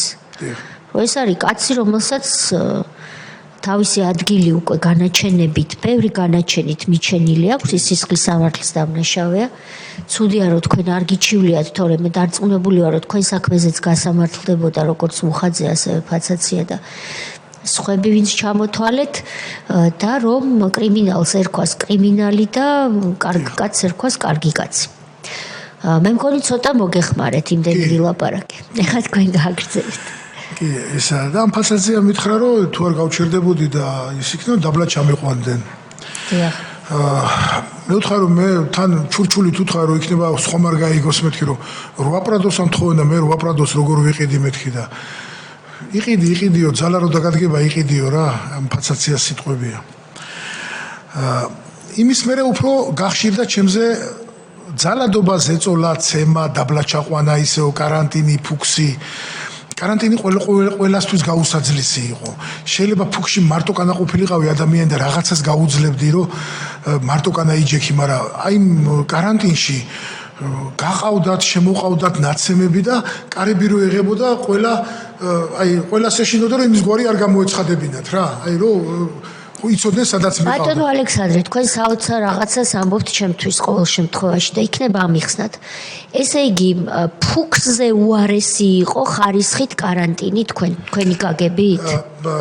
ესე იგი, ფუქსი იყო პატარა ვიცით რაც იყო ფუქსი, მაგრამ ხუთი რეალურად ბეტონის ხუთი, რომელსაც ჰქონდა გისოსი კარებად. სადაც იყავით დაბმული, დამჯდარ მდგომარეობაში. დილით გასვლას რო ითხოვდით საპირფარეშოში, შუა დღის მერე გაგიყვანდნენ ან არ გაგიყვანდნენ. საჭმელი არაფერი თითქმის ხმელი პური და წყალი, ეს არის ფუქსი, ხო? და ცემა ტყეპა და გინება. ეს გერჩივნათ კიდე კარანტინს? კარანტინს ეგ მერჩივნა იქიდან გამომდინარე, რომ იქ სუფთად მაინც იყო, იქ გაუსაძლისი იყო კარანტინში ყოფნა. 40 კაცი იყო 18 კვადრატულ მეტრში. 40 კაცი. იმ ფუქში ფლოს ერთიქ დაძდებდი, ერთიქ და ღამე დაწვებოდი, რომ ისა შენ გემოზე მაინც დაძდებოდი. შენ ხო რომ ერთ ფლოსზე მხარს დადებდი, მეორეზე თეძოს და აი ბეტონზე აღარ იწექი ადამიანი რა, იმიტომ რომ იწექი მაინცაა, რომ იწექი მაინცაა, ისიც ფლოსტებზე რა ეს. ეს თქვენი შეტანილი იყო თუ იქ მოგცეს? არა, იქ ციხეში. ციხეში. კაციჭამია ფლოსტებს ეძახოდნენ, გონი 10 წლის ფლოსტები იყო და რა. კაციჭამია ფლოსტები რა? არასდროს არ აწვდებოდა ის ფლოსტები და იმიტომ ეძახდნენ კაციჭამია. ინელებდა ფლოსტები ადამიანს. ადამიანს ინელებდა ფლოსტები. კაციჭამია ფლოსტებს ეძახ. იმის მერე უფრო გახშირდა რაც ეს ლორდ კიფანიძე შემოვიდა ზეწოლები ყველაფერი. 2 კვირის მერე დაახლოებით, 2 კვირის მერე ხელმეორედ შემოვიდა ეს ლორდ კიფანიძე ისევ ღამე.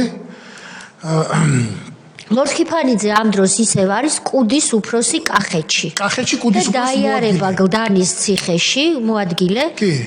თქვენზე ზეწოლის მიზნით. ჩემზე ზეწოლის მიზნით.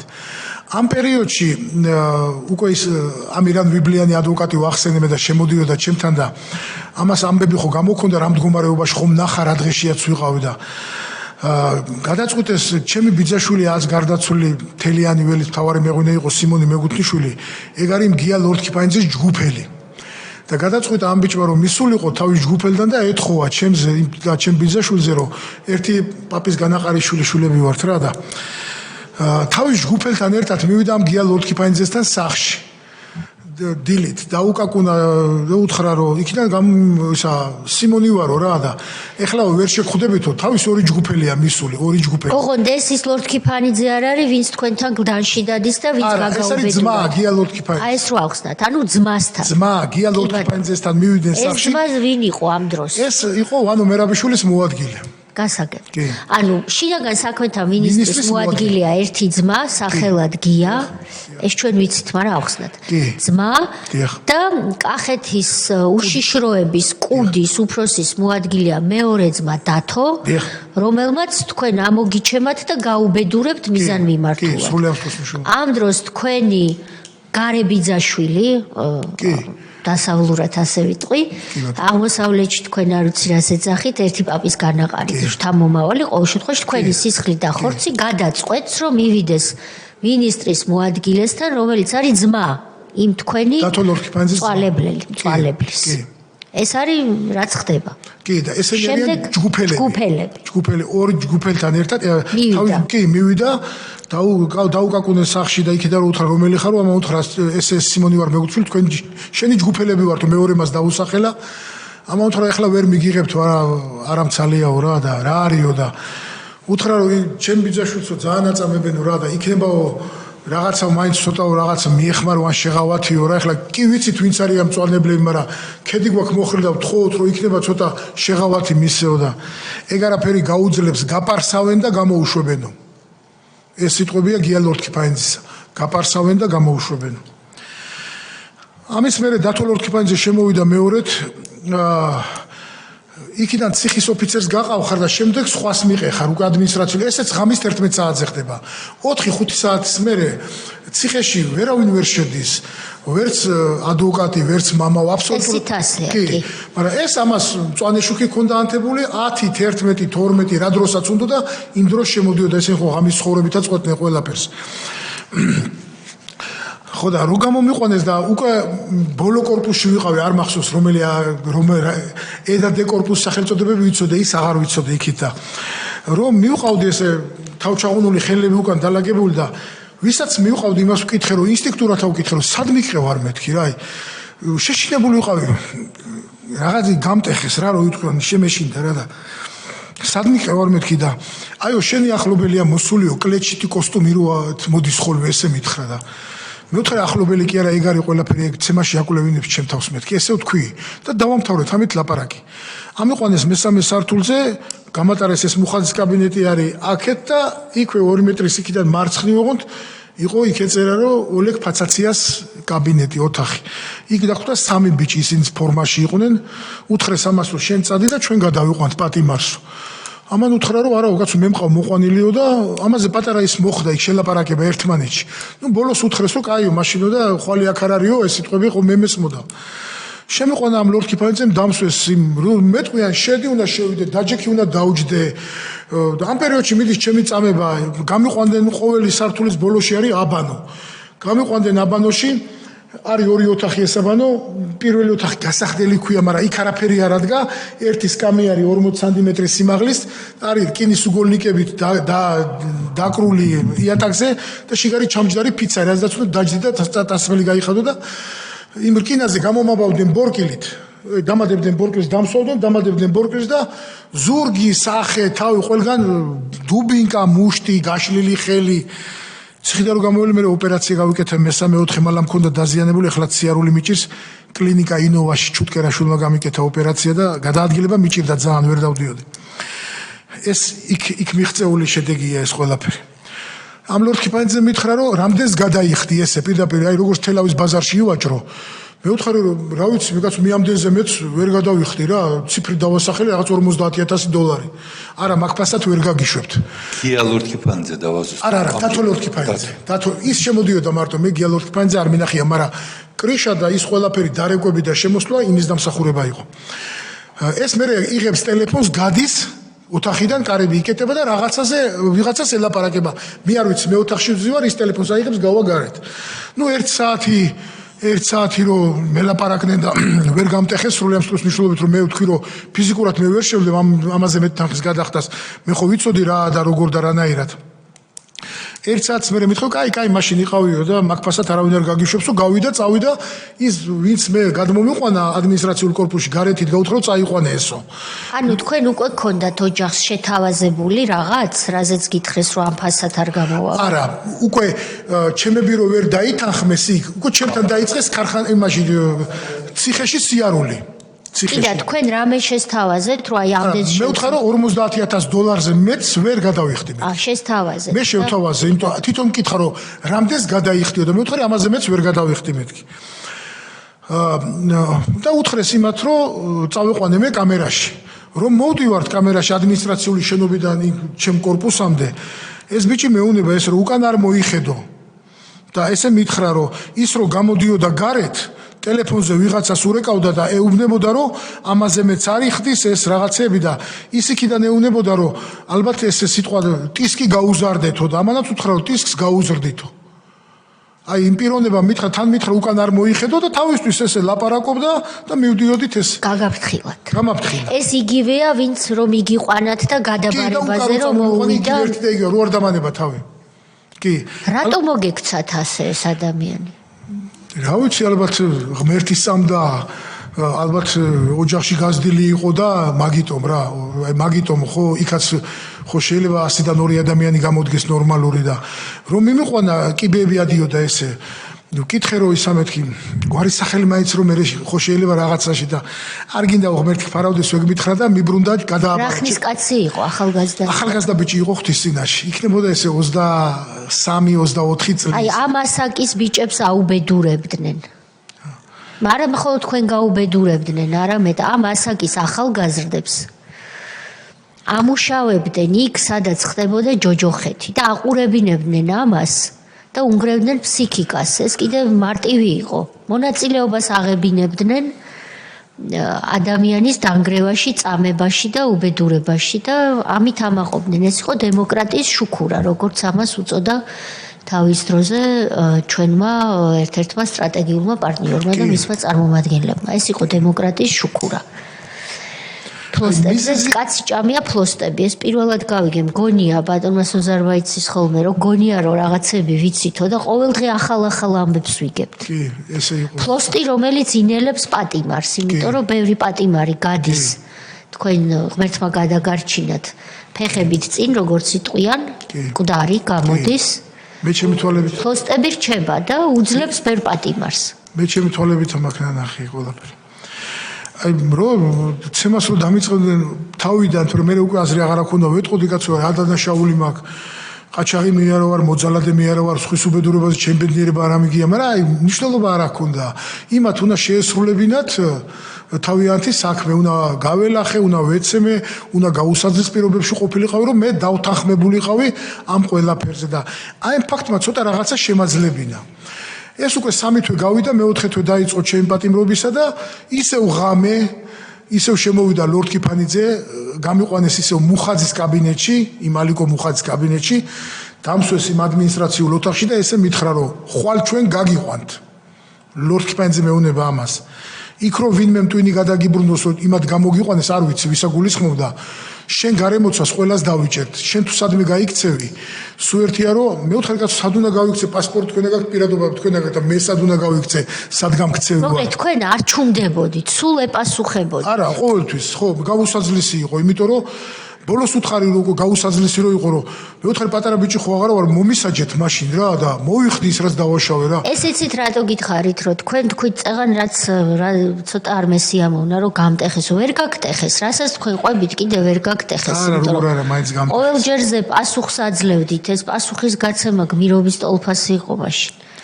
დედამყავ მე ახმეტელი და ცხოვრობენ ერთუბანში ლორდ კიფანიძევიც ახმეტელები არიან და ბავშვობიდან იქ გავიზარდეთ მე და ჩემი ძმაც ბიძასთან უმეტესად და მე ვთხარ ბიჭო შენ ხო მიცნობ ვინცა ვარ რაცა ვარ ჩვენების ხო წარმოდგენა გაქვს აი რაღაცები იყვნენ რა აი რა მე ენი თაუწერელი იყო რა კიდევ მეორე ესენი იყვნენ მიწაზე ფეხს არ აკარებდნენ დაფრინავდნენ მაშინ ძალაუფლება ყველაფერს წყვეტდა აი მხედრიონი მოგონება იყო მაშინ თელავის კუთხთან ის კახეთის მხედრიონი რაც ხო მე მხედრიონს მოსრებული ვარ მოგონება იყო იმათან კაცურად ან იომებდი ან დაილა ამათან გამორიცხული იყო ყველაფერი აბსოლუტურად მათ შორის კაცური ეგრეთ რასაც ვეძახით კაცური საუბარიც კი გამორიცხული იყო არანაირი კაცური რატომ არაფერი კიდევ მეორე ესენი იყვნენ ორიენტირებული ვის რა უნდა ეშოვა ფული სრულიად სწორ მნიშვნელობით ვინმეს რომ რაღაცა ხონდა მოკონიელებული იმას გული უსკდებოდა თუ იმას ფული როგორ უნდა ქონდა მხედრიონის დროს ხალხი მანქანებს მალავდა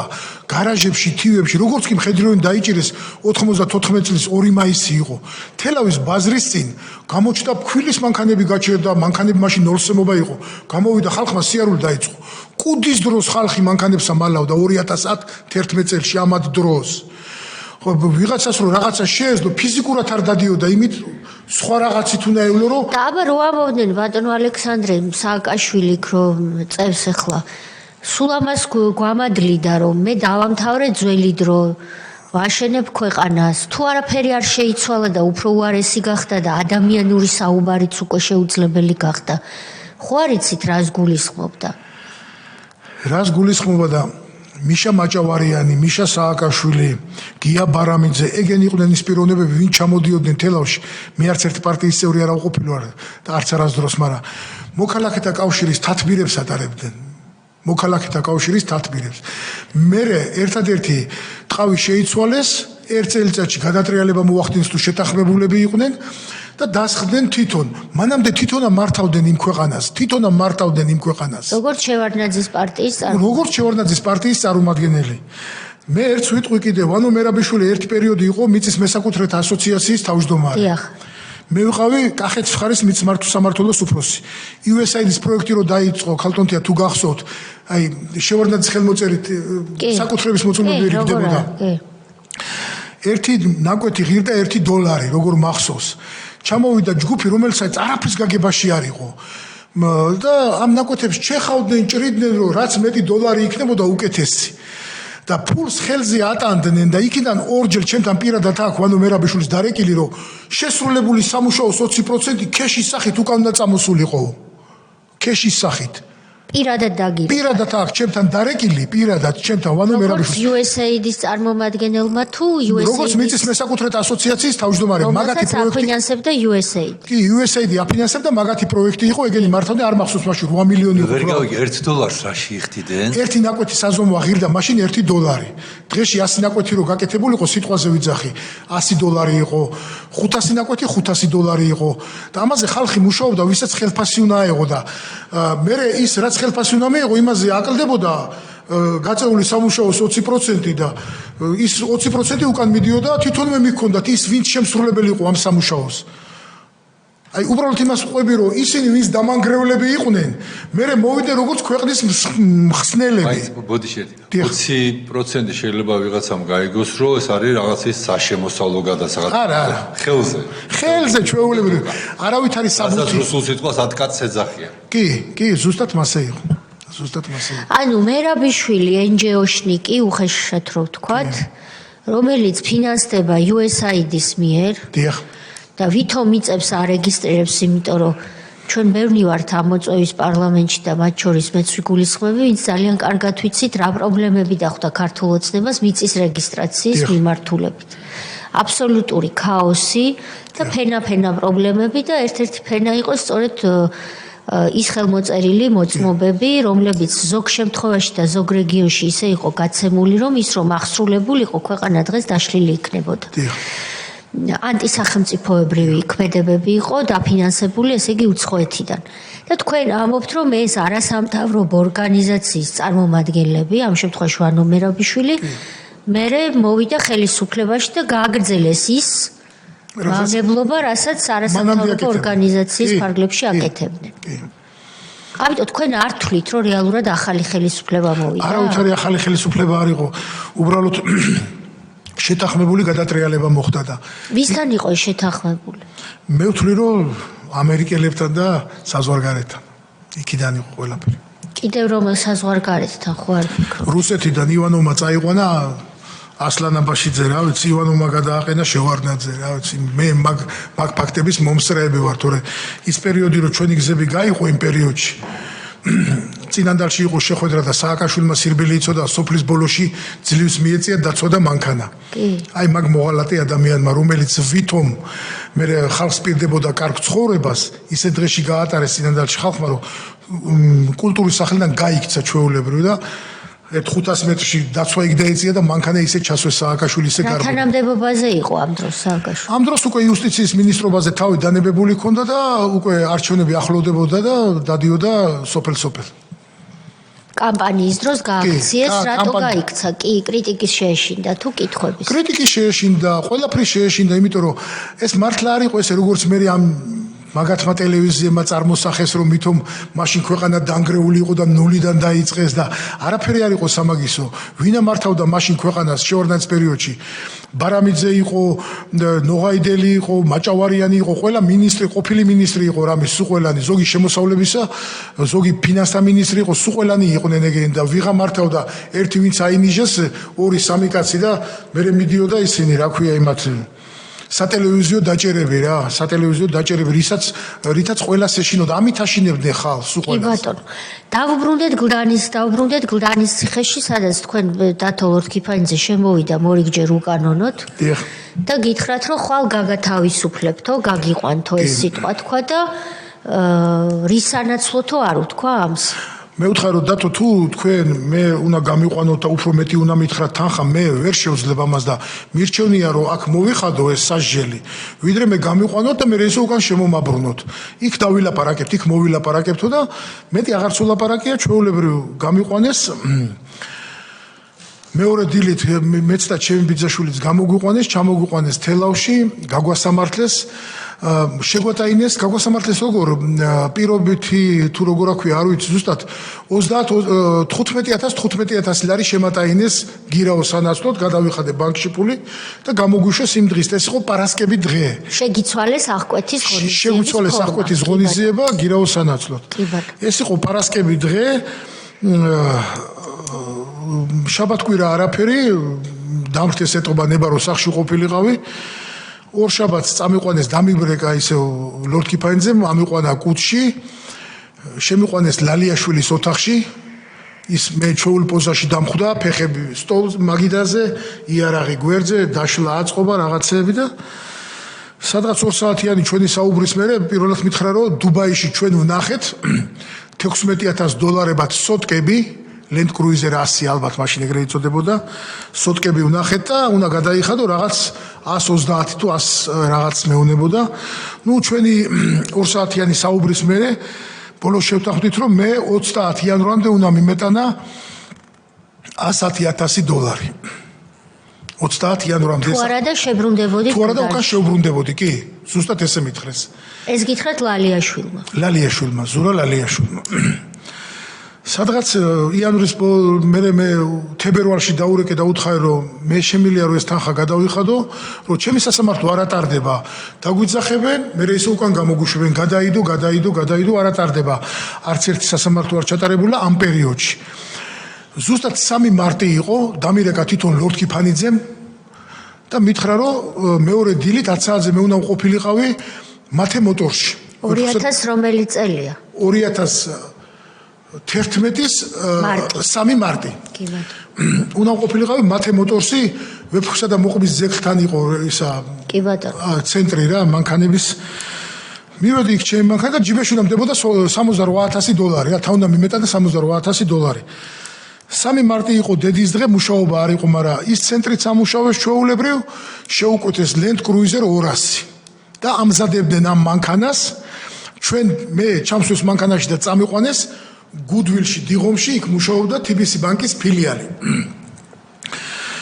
$68,000 მე უნდა იქ ვიდექი და ვაწვდიდი იქ ვინც იჯდა სალაროში გოგო ჩემ გვერდზე 4-5 კაცი დამხვდა და იყო პიროვნება ვის სახელზეც უნდა გაფორმებული იყო ეს მანქანა და ამას პირადობა ეჭირა ხელში და მე მაინც უყურებდი იმ პირადობას იმედი მქონდა რომ რაღაცა შევატრიალებდი ყოველთვის და წავიკითხე ესეთი პიროვნება დავით მთაწმინდელი თბილისელი პირადობა იწყებოდა 01-01-დან მეტი ვეღარ წავიკითხე პირადობა გადამახტევინეს $65,000 და ეს მანქანა თვითონ გამოიყვანეს გადააძრეს სელოფნები ლალიაშვილი დაჯდა და ბოლომდე იმ მანქანით დადიოდა ზურა ლალიაშვილი Land Cruiser 200 სახელმწიფოს სახელზე კი არ გააფორმეს კერძო პირზე გააფორმეს დავით მთაწმინდელზე დიახ დავით მთაწმინდელი რა საინტერესოა მოღვაწე იქნებოდა ვინმე კი იმიტომ რომ მე პროკურატურამ როგორც დაურეკა რომ ამ Land Cruiser 200 თაობაზე გირეკავთო მეორე დრესო ჩამოქანდა და ყველაფერი მოყვა აღიარებით ჩვენება მისცა უკვე რომ ამ ხელისუფლების დროს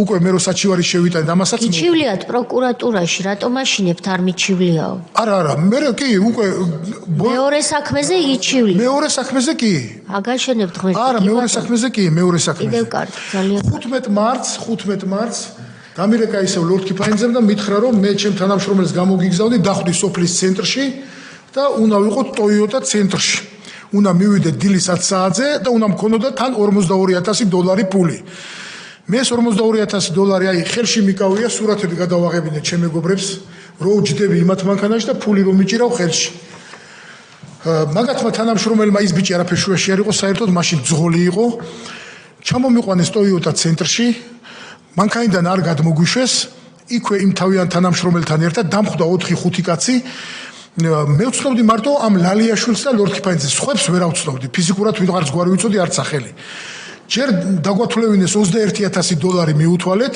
შევიდნენ შიგნით და მე გამოვიდნენ ისევ და მეორე $21,000 $42,000 დავტოვეთ ტოიოტა ცენტრში ჩვენ მანქანიდან არ გადმოვსულვართ მე გითხრეს რომ წაიყვან და წადითო გამოგვიშვეს სხვათა შორის მე მაშინ მანქანაში სულად გავხდი ნერვიულობას და იმ ბიჭმა მე მიყვანა საავადმყოფოში მე ვთქვა დამტოვე და ჩემი მეგობარი მომაკითხავს მეთქი და მე ის რაღაც კლინიკა იყო და იქ მივედი მახსოვს საბურთალოზე კი ეს უკვე იყიდეს მაგათ 2 ტოიოტა კემრი მე როგორც ვიცი ერთი დადიოდა დათო ლორდ კიფანიძე ვხედავდი და ვიცოდი მეორეთი დადიოდა ესე მოიხსენიებდნენ მაშინ გურჯაანი საგარეჯოს უფროსი ვინმე ბუდაღაშვილი სანდრო ბუდაღაშვილი мама პროკურორი იყო ესე თქვეს მაშინ რასაც მე ვიგებ იმას ვლაპარაკობ ეს 2 ტოიოტა გაიყვეს მაგათ ერთი დადიოდა მეორეთი 31 მარტს ისევ ლორდ კიფანიძემ დამირეკა და ჩამიყვანა კუთში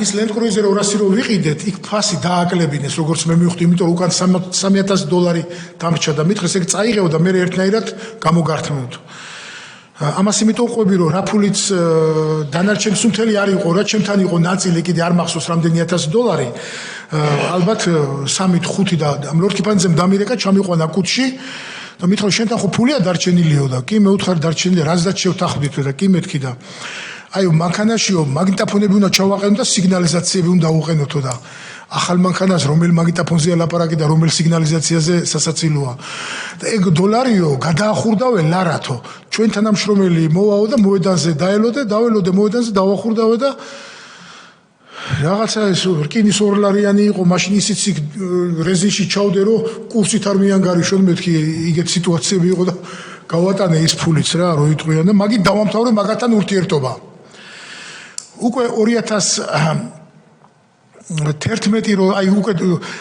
ქართული ოცნების მოსვლის დრო რო დგებოდა და უკვე მოძრაობები დაიწყო ის რაღაცები ამათ უკვე ჩემთან ურთიერთობა რაღაც ის უნდოდა დალაგების სიტუაცია ლორკიპანძემ დამირეკა და მითხრა ეხლა ამინისტიას ვაკეთებთ შეწყალებასო და შენცო იმ მეოთხე არ მინდა რაღაცამდენი დამრჩა მეთქი და კვირაში ერთხელ მივიდი 2 წელი პირობითი მომწეს ჩემ ბიზნესის წელიწადნახევარი პირობით მივალ და დავადებ ხელს მეთქი რა არ მინდა მეთქი რა აი არ მინდოდა იმათან საერთოდ ურთიერთობა ტელეფონი რო რეკავდა მინდოდა რომ კედელზე შემეხეთქებინა ის ტელეფონი რო ვერც ვერაფერს ვამბობდი ვერც ვერეოდი და ვერაფერი ვერ იყო ამით დავამთავრე მაგასთან ურთიერთობა ყველა მაგათთან სულ ყველასთან აბსოლუტურად 2012 წლის 1 ოქტომბრის მერე ხელისუფლება რო შეიცვალა სადღაც 20 ოქტომბერი იყო და ტელევიზორს უყურებდი და ტელევიზორში იყო ესეთი ინფორმაცია საინფორმაციო უყურებ ხოლმე ხშირად და თითქმის სულ და ისა რომ კუდის 7 თანამშრომელი დააკავეს თბილისში ესეთი ინფორმაცია იყო უკვე ხელისუფლება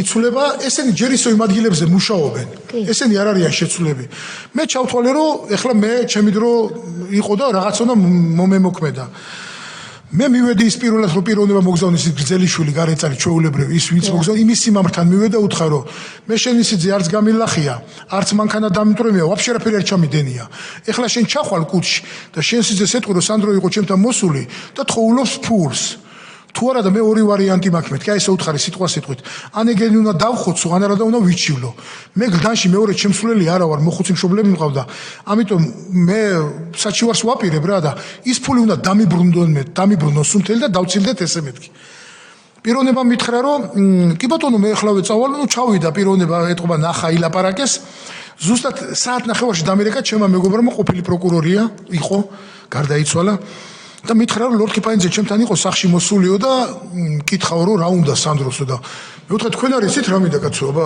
ამდენი ფული წაიღეს ჩემი ჯანმრთელობა შეიწირეს შაქარი მე და მემართა ფეხზე ვეღარ დავდივარ მამა ჩემი დაბრმავდა რა ვიცი მე კაცოობა როგორ ამინდა ყველაფერი მინდა მე ვთქარი თუ აპატიო ნუ ემოციური ვარ ცოტა მითხრა რომ ერთი დღე ისე ორი დღე მაცალოსო მე ვთქარი უთხარი ერთი კვირა ერთი კვირის მერე ველოდებ მეთქი ერთი კვირა რო გავიდა მე დაურეკე და უთხარი რომ იგორ შენ თუ ვინმე ან დაგირეკა ან შეგა არავინ არ მოსულო კაი ბატონო მე ვთქარი მე შენთან ხო არ ჩავიჭრები ანუ ხერხულად ხო არ ჩავვარდები რომ მე უნდა საჩივარი შევიტანო კი ბატონო მე უკვე დაწერილი მქონდა განაცხადი დავჯექი მანქანას და წამოვედი პროკურატურაში სადღაც გომბორის ტექსტს რო გადმოვსდი ტელეფონმა დამირეკა მითხრა სანდრო კი სანდრო ვარ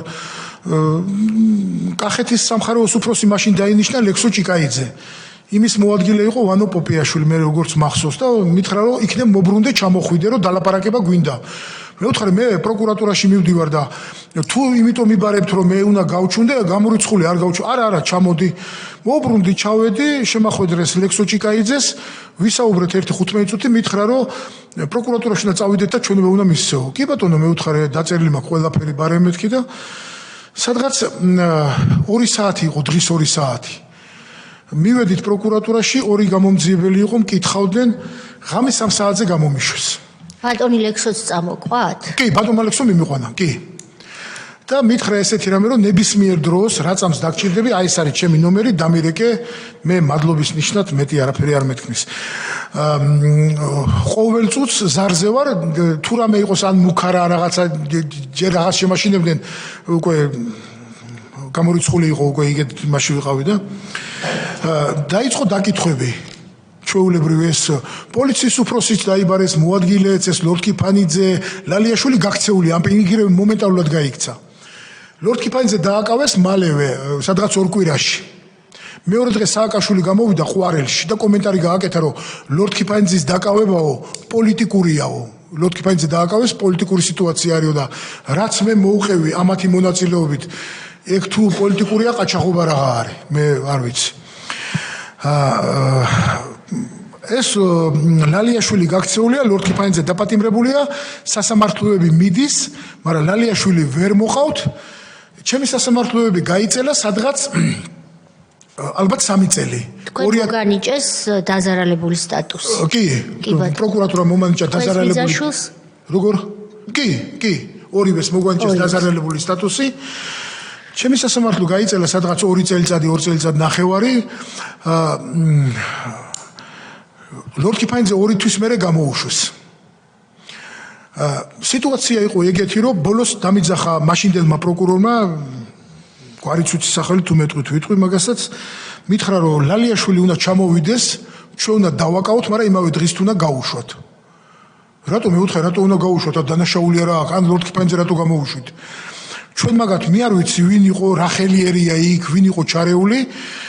ჩვენ მაგათ ვერ დავიჭერ, იქნება შეთანხმდეთ. გამორიცხულია მეუთხარ მე არავისთან არ ავთანხმდები. და გამორიცხულია მაგათთან პასუხი უნდა აგონ. უკვე არც ფული მინდა, არაფერი არ მინდა, რომ ერთ სული მაქვს, რომ ამათი ჯავრი ვიყარო სრულიად სწორად. ეს რომელი წელი, რომელი თვეა? 2013-14 წლებია ესენი. ლორდ კიფანიძე პოლიციას მოყავ დაცვით იმაში. სასამართლო ტარდება, პოლიციის მანქანაში სვავენ, რომ მე ან კარებში არ შევხვდე, ან ჩემი მეგობრების დადიოდნენ ჩემთან ერთად სასამართლოს, უკან ახრიდან შეყავდათ. და ისე შემოდიოდა სასამართლოს უკანიდან გაყავდათ და ისე მიყავდათ მანქანით. და ყველა ის პიროვნება ვინც იმათი ხრიდან იკითხებოდა.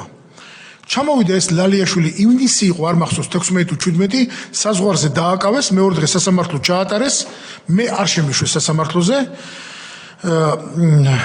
და მეორე დღეს გაუშვეს. იმავე დღისით რა წინა დღეს დააკავეს, მეორე დღეს გაუშვეს. მე იქ რაღაცები ვიჩხუბე რა თქმა უნდა სასამართლოში რაღაცები ისაუქე, ისევ ამიყვანეს პროკურატურაში და მითხრეს რომ ამ ლალიაშვილს ხელიდან ფურცელსა და პასტას ვერ ვაგდებინებთ. ჩვენებას გვაძლევს იგეთ საკითხებზეო რომ ვერ დავიჭერთ და უნდა შეთანხმდეო. ბოლოს პროკურატურა მითხრა რომ ჩვენ თანამშრომლობა დაიწყო ლალიაშვილმა პროკურატურას და ბოდიში გამოთქმისთვის ჩაუშვა ყველა აბსოლუტურად გალმუხურიდან დაწყებული ავტობუსის დაწყება სულ ყველაფერი აბსოლუტურად ამან ილაპარაკა. გაახსნევინა პროკურატურა. ყველა საქმე გაახსნევინა. ითანამშრომლა ჩვეულებრივი, მithom მაგარი ბიჭი იყო თავის დროზე, მაგრამ ჩამშვებია ჩვეულებრივი. ფეხები ამ დროს აღარ ქონდა. ფეხები ამ დროს აღარ ქონდა, აღარ ელაგა მაგიდაზე. ბოლოს პროკურატურა მითხრა რომ დამიძახა ეს და მითხრეს რომ თქვენი მანქანები ამოღებულია. იყო ესეთი კაი ადამიანი ვაჟა ფანოზაშვილი და თქვენი მანქანები ამოღებულია და იქნება ეს მანქანები უნდა გადმოგცეთ და იქნება ბატონი ვაჟას პირით შემომითვალო თქვენი გადაწყვეტილება. ვაჟა არის ერთი ვაჟა მაღრაძე, თელავში უკარგესი ადამიანი, ბევრი სიკეთის გამკეთებელი და თუ რამე კონტროლი იყო და ის ამ კაცის დამსახურებაა ბევრი რა ვაჟა მაღრაძესი. მე ვთქვი ბატონო ვაჟა, მე ამ მანქანებს არ ავიღებ, გამორიცხულია, ვიცოდი რომ ასე მეტყოდიო მითხრა. მე ვთქვი მე მანქანებს არ მივიღებ. რახამ ვერ იჭერთ, მე იმ ჯანმრთელობას ვეღარ ვიყიდი, გამორიცხულია.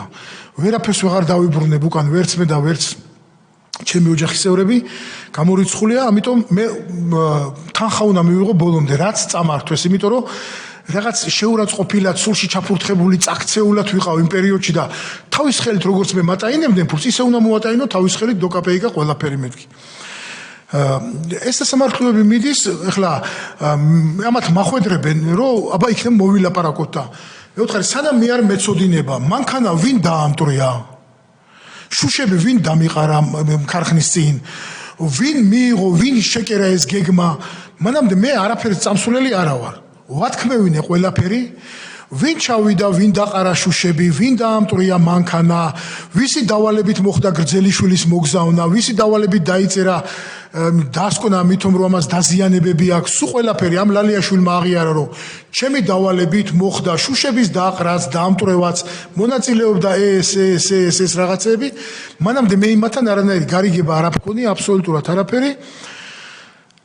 ბოლოს ის თანხა დავიბრუნე, რაც იმათ გადამიხადეს. ისა რაც მე ჩემგან წაიღეს, ის ზუსტად ის თანხა თავიანთი ხელით მოვატაინე ლალიაშვილსაც, ლორდ კიფანიძესაც, გრძელიშვილსაც, ამით თითქოს ჩემი ის აი საუქენი რომ მე ამათან ვალში არ დავრჩი გალახულებია სულ ყველა იქიდან გამომდინარე რომ ისა ეს სისხლის სამართლის პროცესის ფარგლებში სისხლის სამართლის პროცესის ფარგლებში პროკურატურის მონაწილეობით თქვენ დაიბრუნეთ ეს თანხა კი დამიბრუნეს ეს თანხა და იმათ როგორც მე ვიცი მე აღარ მიკითხია მე და აღარც მაინტერესებდა ალბათ პირობითი სასჯელები მიუსაჯეს მაგრამ მე წამებაზე არ გიჩივლიათ რაზე წამებაზე რახა მე ის თანხა ავიღე ჩემ თავისუფლება აღარ მივეცი რომ რაიმეღა მეთქვა მე ცოცხალი თავით არ მინდოდა ამის აღება რატო იცი რომ მე მინდოდა რომ ამათ ეგრძნოთ ის სიმწარე რაც თუნდაც იმის ნახევარი მაგათ ხო არავინ აღარ ასცემდა ციხეში ხო არავინ არ დააბავდა ხო გინება და არაფერი არ ექნებოდა რეზინის დუბინკით ხო არავინ არ ასცემდა მაგრამ ამას ვერ მივახციე იმიტომ არა მაშინ ბატონი სოზარი იყო ციხეების ხელმძღვანელი მე პროკურატურამ მითხრა რომ ჩვენ ამათ ვერ დავაკავებთო და მაგიტო ჩავთვალე ეს პირობებში ისინი მაინც ვერ მოხდებოდნენ, იმიტომ რომ ბატონი სოზარი დაანიშნა ქართულმა ოცნებამ მაშინ მინისტრად და ისე გაჯანსაღდა ციხეები, რომ იქ დაიწყო სამედიცინო მომსახურება, კარგი კვება და დღემდე მიმდინარეობს ეს პროცესი. ბატონ თენგისურს დაზუსტება. ერთი რამე მინდა დავაზუსტო. თქვენ როდესაც პირველად პროკურატურაში მიგიყვანეს უკვე ამ ჭიკაიძეს რომ ახსენდეს. იქ მიეცით ჩვენება. და ციხის ეპიზოდებზეც მიეცით ჩვენ. კი, ყველაფერზე აბსოლუტურად. მათ შორის წამების ფაქტია. კი. ანუ პროკურატურაში თქვენ ამ ჩვენების მიცემის დროს ციხის ამბებიც მოხდა. სულ ყველაფერი მოუყევი. ანუ დანაშაულის შესახებ ცნობები მიწოდებული იყო და მათ შეეძლოთ კი არა ვალდებული იყვნენ აღეძრათ ამ მიმართულებითაც საქმე ამას კითხულობთ. ბატონ ილიას აქვს მგონი შეკითხვა, ხო, როგორც მიხვდი? ბატონ ილია. არა, ნუ კიდევ ერთხელ მოგესალმებით ბატონ ალექსანდრე. თქვენი ეს ისტორია ფაქტიურად არის დასკვნა როგორ იყო აწყობილი და როგორ მუშაობდა და არაერთი ისტორია მოვისმინეთ ჩვენ ამ კომისიის მუშაობის დროს. მე ვფიქრობ, რომ ალბათ არა მარტო ქართულად უნდა ისმენდნენ ამას ჩვენ ქვეყანაში, ალბათ სხვა ქვეყნის წარმომადგენლებიც უნდა ისმენდნენ, ვინც ჩვენ გვირჩევს მომავალში როგორ გავაგზავნოთ ჩვენი ცხოვრება და რაღაცა დეტალებს ხანდახან გვასწავლიან ხოლმე. მე ერთი კითხვა მაქვს, მნიშვნელოვანი. თქვენ თავიდან პირველ ისტორიას როცა იხსენებდით, თქვით, რომ ესეთ შეგრძნება გაქვთ, რომ თქვენ ვერ აჯობებთ პროკურატურაში. დიახ.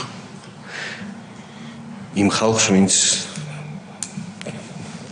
დიახ ვისაც გქონდა თქვენთან ეს ურთიერთობები.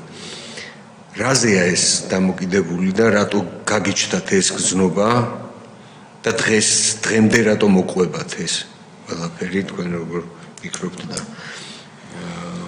ეს ხო არ იყო ეხა თქვენ რაც მოყევით ეხლა და მეორე კითხვა მაქვს ესეთი რომ ის ორლარიანიც დააგიბრუნეს რომელიც თქვენ გაატანებთ კურსი ზუსტად მას მადლობთ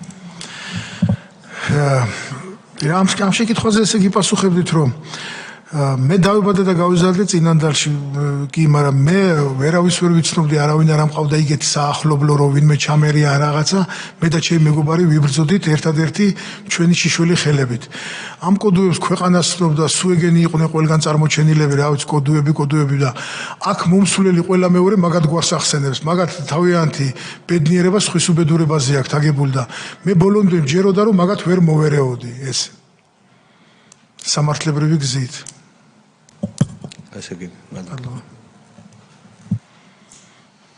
ბატონი სოზარი და შემდეგ თუ შეკითხვები არ იქნა ჩვენ უკვე საათნახევარია რაც ვსაუბრობთ და შემდეგ პირს უნდა მოусმინოთ ამიტომ ბატონი სოზარის შემდეგ თუ კითხვები არ იქნა თქვენ მოგცემთ 2-3 წუთს შეაჯამეთ თქვენი დღევანდელი აქ გამოსვლა და უნდა დაგემშვიდობოთ გისმით ბატონო სოზარი დიდი მადლობა რომ მოგწანდით და მართლა უმძიმესი მოსასმენია რასაც თქვენ ყოფილი თითქოს პირველად ვისმენთ მსგავს რამეს ყოველჯერზე ეგეთი განცდა გვაქვს რა აი სისტემური დანაშაულის კლასიკური მაგალითია ყველაფერი ერთად რო არის და ოჯახის წევრების მძევლად აყვანა რომ ქონება წაართვან ადამიანს რაც ძალიან ბევრ საქმეში მოვისმინეთ ის უსასტიკესი წამება რაც ხდებოდა გნებავთ პოლიციაში გნებავთ ციხეში თავის ფუქსებით თავის ფუქსებით თავის იმ კარანტინით თავის აბანოში გაყვანით თავის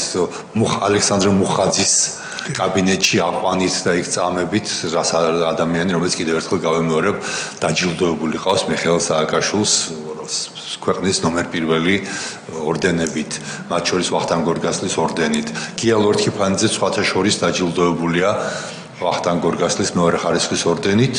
ეს მინისტრის მოადგილეზე ლაპარაკი და დაჯილდოებულია მართალია 2003 წელს შევარდნაძის პერიოდში, მაგრამ ძალიან სწორად გავუსვით თქვენ ხაზი, რომ ერთი გუნდი იყო ეს აბსოლუტურად მოდიოდნენ ერთად და არაფერი განსხვავება მათ შორის არ იყო. სხვათა შორის ეს ის გია ლორთქიფანიძეა, რომელსაც დამთავრებული აქვს მოსკოვში დაზვერვის სკოლა და ეხლა მოსკოვში ამ სკოლას რო დაამთავრებს ეს ადამიანი გამორიცხულია რომ არ იყოს მათი დაზვერვის აგენტი საბოლოოდ შეგვეყანა შესყო შინაგან საქმეთა მინისტრის მოადგილე ადამიანი რომელმაც კიდევ ერთხელ ჩვენ საზოგადოებას განვუმარტავ ჩაიდინა დანაშაული უკრაინის კანონმდებლობითაც და საქართველოს კანონმდებლობითაც როდესაც მიხეილ სააკაშვილი გამოაპარა იმ ქვეყნიდან არაჟნების სავსე კასრებთან ერთად და შემოაპარა საქართველოში და ამ ადამიანს ამის შემდეგ მიანიჭეს უკრაინის ეროვნული გმირის წოდება კრიმინალს დამნაშავეს კლასიკური მაგალითია თქვენი იმ გაგებითაც რომ კიდევ ერთხელ გამოჩნდა როგორ მართლა ოჯახური კლანებით ხდებოდა ამ ქვეყნის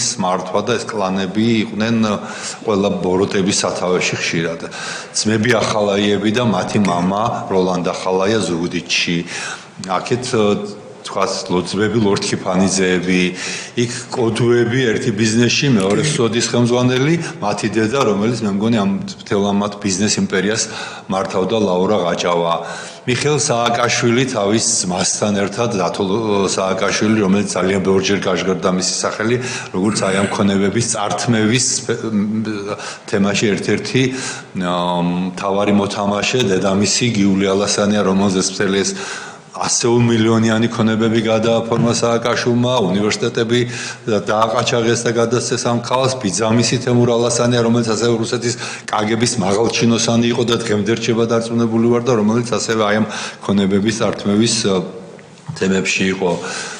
იგივე რა ქვია კარდავები ძმები ლევანი და მეგის კარდავები. ეს რაღაც საოცარი სისტემა ჰქონდა შექმნილი. ეს უკონტროლო ძალაუფლება, რომელსაც იყენებდნენ ერთის მხრივ იმისთვის, რომ ადამიანები მართლა განეკულაკებინათ, აი ჩვეულებრივი ბოლშევიკური მეთოდებით და ამ განკულაკების დროს ქონების დიდი ნაწილი მიდიოდა არა სახელმწიფოში, რითაც ისინი ამაყობდნენ კიდევაც, არამედ თავის ჯიბეში მიჰქონდათ ეს მანქანების გადაფორმება, თქვენ რა თქვით, ის გიული ალასანიაზე უნივერსიტეტის კორპუსების გადაფორმება, ეს მიწების ხელში ჩაგდება და ასე შემდეგ. ეს არის მართლა კლასიკა დანაშაულის. თქვენ ყვებოდით ციხეში რა ხდებოდა და გამახსენდა სიპიტის დასკვნა, ერთ-ერთი დასკვნა, სიპიტი არის ევროსაბჭოს წამების საწინააღმდეგო კომიტეტი, როდესაც ისინი შევიდნენ მერვე დაწესებულების ტერიტორიაზე და ეზოში რო შევიდნენ, პირველი გაუგნება მათი რაც იყო, რომ დაწესებულებაში სადაც 4000-ზე მეტი პატიმარი იყო სამარისებული სიჩუმე. ბუზის ხმას რო გაიგონებდით და ისინი წერდნენ რომ აი ეს იყო შემაძრწუნებელი სიჩუმე, რომელიც ყველაზე ხმამაღლა ღიარებდა და ყვიროდა, იმიტომ რომ აქედან ჩანდა რა ტიპის რეჟიმი იყო იმ დაწესებულებაში და ზოგადად სასჯელ ახსულების დაწესებულებაში ბებში ყველგან. ამ გიალორთქიფანიძეზე როცა ვლაპარაკობთ, ალბათ არ შეიძლება არ გავიხსენოთ ის ლაფანყურის სპეცოპერაცია, რომლის ანტიგმირიც ეს ადამიანი იყო და რომელიც ასევე რამდენად მოასწრებთ ჩვენი კომისიის ფარგლებში არ ვიცი, მაგრამ აუცილებლად არის ალბათ ყურადღება გასამახვილებელი ამ თემაზეც. ეს არის და კიდევ ერთი უბრალოდ გამახსენდა თქვენ რო თქვით, რომ თქვენ არ გქონდათ კბილის პასტა და ჯაგრისიც კი და ეს არათუ თქვენ არ გქონდა არც ერთ პატიმარს და მე ამას ვფიქრობდი, რომ სახალხო დამცველი ვიყავი, როდესაც მომიხდა სამხრეთ აფრიკაში ყოფნა იმ ციხეში, სადაც იყო საჩელსიხდი და ნელსონ მანდელა. ეს არის კუნძული, რობერ აილენდი, ყაჩაღების კუნძული, ციხე იყო მთელი კუნძული და იქ წარწერები იყო საკნებში რა. და 1960 წელს ერთ-ერთი პატიმარი წელს ანუ პატიმრების მონაყოლები იყო წარწერებად გაკეთებული საკნებში და დღეს მუზეუმია. წერს რომ აი ამ საკანში ვიყავით და არაფერი არ გქონდა, გარდა კბილის პასტისა, კბილის ჯაგრისისა და ჩამოთვლილია რაღაც ნივთები და მე მაშინ ვფიქრობდი რომ ეს ყველაფერი როგორი საოცნებოა 21 საუკუნის ქართველი პატიმრებისთვის ნებისმიერ დაწესებულებაში, არა მხოლოდ გლდანში, ნებისმიერ დაწესებულებაში ეს იყო სანატრელი, რასაც ისინი მაშინ 1964 წელს სამხრეთ აფრიკაში, სადაც იყო აპარტეიდი, სადაც არ ქონდათ არანაირი უფლებები ამ შავკანიანებს და შავკანიანებისთვის და ინდოელებისთვის იყო ძირითადად ეს ციხე თეთრკანიანები პრაქტიკულად არ იყო და იქ იყო გაცილებით უკეთესი პირობები. იქ ერთ საკანში, სადაც ერთი ადამიანი იჯდა, იყო 2.5 კვადრატული მეტრი თითოეულ პატიმარზე, მაშინ როცა თქვენ რასაც ყვებით, ეს არის 9 კვადრატულიც არ გამოდის ერთ პატიმარზე და ზოგიერთ დაწესებულებაში, რაღაც 1 კვადრატულ მეტრზე 4 პატიმარიც კი მოდიოდა, ასეთი ამბებიც ბევრი გვაქვს ნანახი და აი მართლა წარმოუდგენელი სისასტიკე ხდებოდა, რომელზეც მსოფლიო სამწუხაროდ ხუჭავდა თვალს. აი თვალებზე ჰქონდათ ხელი აფარებული, ყურებზე ჰქონდათ ხელი აფარებული და პირზე ჰქონდათ ხელი აფარებული. არ ესმოდათ არაფერი, ვერ ხედავდნენ ვერაფერს, არ ლაპარაკობდნენ არაფერს. თუმცა როცა ჩემთან მოდიოდნენ ელჩები, აბსოლუტურად ელჩებისა პირად საუბრებში სახალხო დამცველთან ყველა ამბობდა რომ ისეთი კატასტროფა რაც ხდება საქართველოში არ ხდება მსოფლიოს არც ერთ ქვეყანაში და როცა ვეკითხებოდი რატო ამაზე ერთ სიტყვას მაინც არ იტყვით იყოს ისევ დუმილი იმიტომ რომ ამაზე ლაპარაკის უფლება მათ არ ჰქონდათ ეს იყო აკრძალული განსხვავებით იმ განცხადებებისაც რასაც აკეთებს ზოგიერთი ჩვენი ეგრეთ წოდებული მეგობარი ელჩი დღეს საქართველოში კიდევ ერთხელ დიდი მადლობა თქვენ აქ მოსვლისთვის და გისურვებთ რავის გამძლეობას ამასობაში ასეთი შემაჯამებელი კითხვა მაქვს და პასუხად უკვე თქვენ შეაჯამოთ იქნებ. გავიდა ამდენი წელი. თქვენ უკვე უკან იყურებით და ალბათ სხვანაირადაც აფასებთ, ხო, მოვლენებს და ეხლა მაინც თუ მიხვდით ან იცით, რატომ ამოგიჩემეს თქვენ? ნამდვილად პრადოების გულისთვის ხომ არ ამოგიჩემებდნენ? რაღაცაში იყო ალბათ საქმე თუ იმდენად ძიმედ იყო საქმე, რომ მართლა შეიძლებოდა რომ ჯიპების გულისთვის ადამიანი დაგეპატიმრებინა და სკამზე მიგება და ფუქსში დაგება და ორფლოსზე წამოწოლილი დაგეძინებინა მრავალი დღე-ღამის განმავლობაში, გეცემა, გეწამებინა, ჯანმრთელობა მისთვის გაგენადგურებინა, 32 კილო დაგეკლებინებინა და ასე შემდეგ. 4 პრადოს თუ სოტკის თუ რა ვიცი რაღაცისთვის გააკეთეს ეს თუ რაღაცა სხვაში იყო საქმე ალბათ. აი არაფერი საერთოდ მაგათან მე გადაკვეთა არ მქონია აბსოლუტურად. ერთადერთი მაშინ ესეთი სიტუაცია იყო რომ თუ სადმე ვინმე უცხოელი იყო საწარმოში იმ საწარმოს არ ეკარებოდნენ. სადაც უცხოელი არ იყო ან უცხოური ინვესტიცია არ იყო ჩადებული იმ საწარმოებს ყველანი ეგენი ჯიბეში ისვავდნენ და მე ალბათ ესე ვთვლი რომ ჩაგთვალეს რაღაც უპატრონოებად და ეს ფული რომ ვერ მივიტანეთ რაღაც ესეთი მომენტი იქიდან დაიწყო ეს იმიტომ რომ მე ეს საწარმო ვეღარ მუშაობდა თქვენ რაც დაგაპატიმრეს მას არა როგორ ვერ მუშაობდა ნუ ისე აღარ მუშაობდა მაგრამ მუშაობდა ჩვეულებრივ ვაგრძელებდით მუშაობას როგორ მილდიანი პარტნიორი იყო გარეთ და ის ამუშავებდა თვითონ იყო მეპატრონე გარეთ ის ხელმძღვანელობდა ყველაფერს ისიც დაბარებული ყავდათ პროკურატურაში დილის 9 საათზე მიიყვანეს და ღამის პირველ საათზე გამოუშვეს და რა უნდათ ბოლოს მაინც ვერ გაიგო ფსიქოლოგიური მომენტი იყო თუ რა იყო ზუსტად არ ვიცით მაგრამ მუშაობდა ჩვენი საწარმო არ გაჩერებულა არანაირად ახლაც მუშაობს კი მუშაობს სხვადასხვა მილდიანის ბრენდით არის ცნობილი საკმაოდ წარმატებული საწარმო ანუ ერთი რო დავაზუსტოთ აი ეს არის დასაწყისში თქვენ აღნიშნეთ და იქ ალბათო თეა თქვენ რაც კითხვა დასვით ანუ დაბარებული ხა სახელს და გვარს არ გეკითხებით, იმიტომ იმ ადამიანების თანხმობა მაინც საჭირო, ვინც თქვენთან ერთად იყო იქ დაბარებული, ხო? რომელსაც ეუბნებოდნენ, რომ თანხას მოიტან. ეს კატეგორია რა კატეგორია ადამიანები იყვნენ, ანუ რას წარმოადგენდნენ, ხო? ეს ერთი.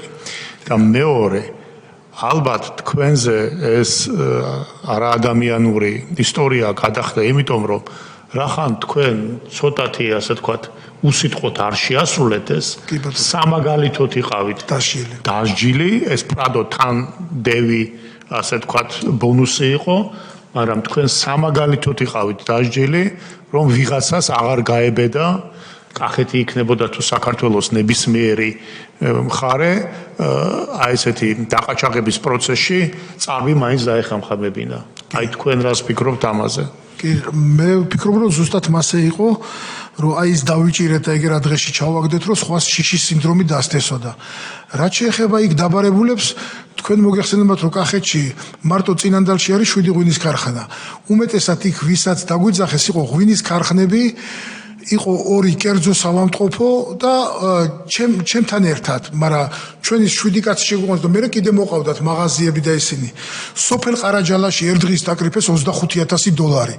თუ სადმე ბუტკა იდგა აფხაზეთის რადიოს იმით, თუ სადმე მაღაზია იყო ყველას მოსთხოვეს რომ უნდა მიეტანათ 1500-ები, ვინც არ მიიტანა, იმას მერე $3,000 ჯარიმა ჩადიოდა, ის ბუნების დაცვა ჩადიოდა, დასმოდა ყველას ჯარიმებს უწერდნენ რა. კუდის დავალებით რა თქმა უნდა. კი ბატონო. ბევრი კითხვა გაჩნდა ბოლოსკენ წავიდეთ მეთქი. ბატონი ილია, ბატონი თენგიზი, ბატონი ილია, ბატონი სოზარი, ბატონი გურამი. ესე იგი, მე ეს კითხეთ და თქვენ მაშინ თქვით. ესე იგი, არავითარი მოწოდება, რომ აი თქვენ ანგარიში, ეს არის აფხაზეთის რადიოს ანგარიში და ამაზე ჩარიცხავთ ფულს. კაციშვილმა არის ის ფული მე რეალობაში სად მიდიოდა, პირდაპირ ხელიდან ხელში გართმევდნენ და უჯრაში დებდნენ. არანაირი დოკუმენტი, არაფერი. იგივე ამ ყარაჯალას ამბავიც ასე იქნებოდა. ყველა ესე იყო. არ მიუთითეს რამე ანგარიში, თუნდაც ძალადობით რომ თქვენ წახვალდა ამ ანგარიშზე ჩარიცხავთ ფულს, არამედ მომეცი მე პირადად ეგ ხელიდან ხელში. ხელიდან ხელში. ასე ხდებოდა ეს იყო ნორმა. ასე ხდებოდა ეს. აი ბატონო ალექსანდრემ დღეს ხაზი გაუსვა კიდე ახლა ბოლოში ერთ მნიშვნელოვან მომენტს, რომელიც გუშინაც მოვისმინეთ ჩვენ. როგორი მნიშვნელობა ჰქონდა პარტნიორად ყოლოდა უცხოელი კომპანიაში, სამეგობროში. ეს კიდევ ხალხს უსმევს იმას, ჩვენი ქვეყნის სუვერენიტეტი რა მდგომარეობაში იყო.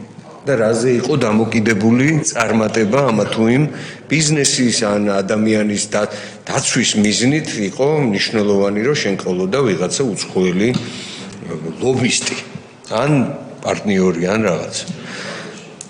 როგორი დაცემული იყო ჩვენი ქვეყნის სუვერენიტეტი.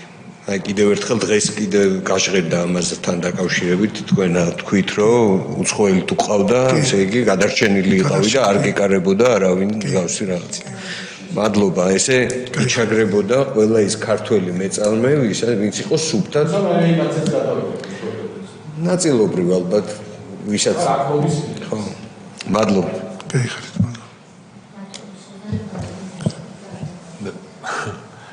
სულ ერთი წინადადება ბატონმა ერელი ქადაგიშვილმა არას თქვა, ის უნდა გავიმეორო და რაღაცნაირად რეზუმესავით გავაკეთო. ესე იგი, ეს იყო რეკეტის დაკანონებული სისტემა, რომელიც იყო დამყარებული შიშზე და უსიტყვო მორჩილებაზე და პირველი ვარი ნიშნავდა, რომ გაცილებით უარესი იქნებოდა შემდეგ შედეგი. ამიტომ ვარის თქმა ვერავის ვერ უნდა გაებედა. ეს არის მთელი ამის ახსნა განმარტება და შემდეგ ამას უკვე ამ რეკეტით მოპოვებულს ნაწილს გააგზავნიდნენ ბიუჯეტში, მეორე ნაწილს ჩაიდებდნენ ჯიბეში და უფრო მეტი მაინც მიდიოდა თავისკენ. ეს სისტემა ჰქონდა დაწყობილი. წამება სამისთვის იყო. ყოველგვარი სარკაზმის გარეშე მინდა ვთქვა, რომ პირველ რიგში დიდი მადლობა ბატონ ალექსანდრე მობრძანებისთვის.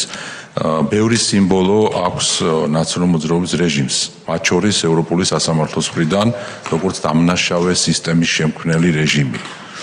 აქაც ცოცხი მათი სიმბოლოა და ღალატი მათი სიმბოლოა სამწუხაროდ, მაგრამ თქვენი ახსნა განმარტების შემდგომ ერთი სიმბოლო კიდევ დაემატება, ვიმეორებ ყოველგვარი სარკაზმის გარეშე, კაციჭამია ფლოსტები, რომელიც აი თქვენამდე მოსული ადამიანებისთვისაც იქნება რეალობა, იმიტომ რომ რეალურად ხდებოდა ეს, რომ ფლოსტები ისტუმრებდა ადამიანებს ციხეებიდან, ზოგს ცოცხალს, ზოგს მკვდარს და ეს სიმბოლოც დაემატება სამწუხაროდ აი ამ რეჟიმს.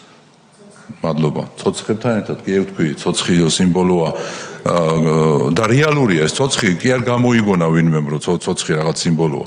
რეალობა რაც ხდებოდა, აი ეს სიმბოლო გახდა.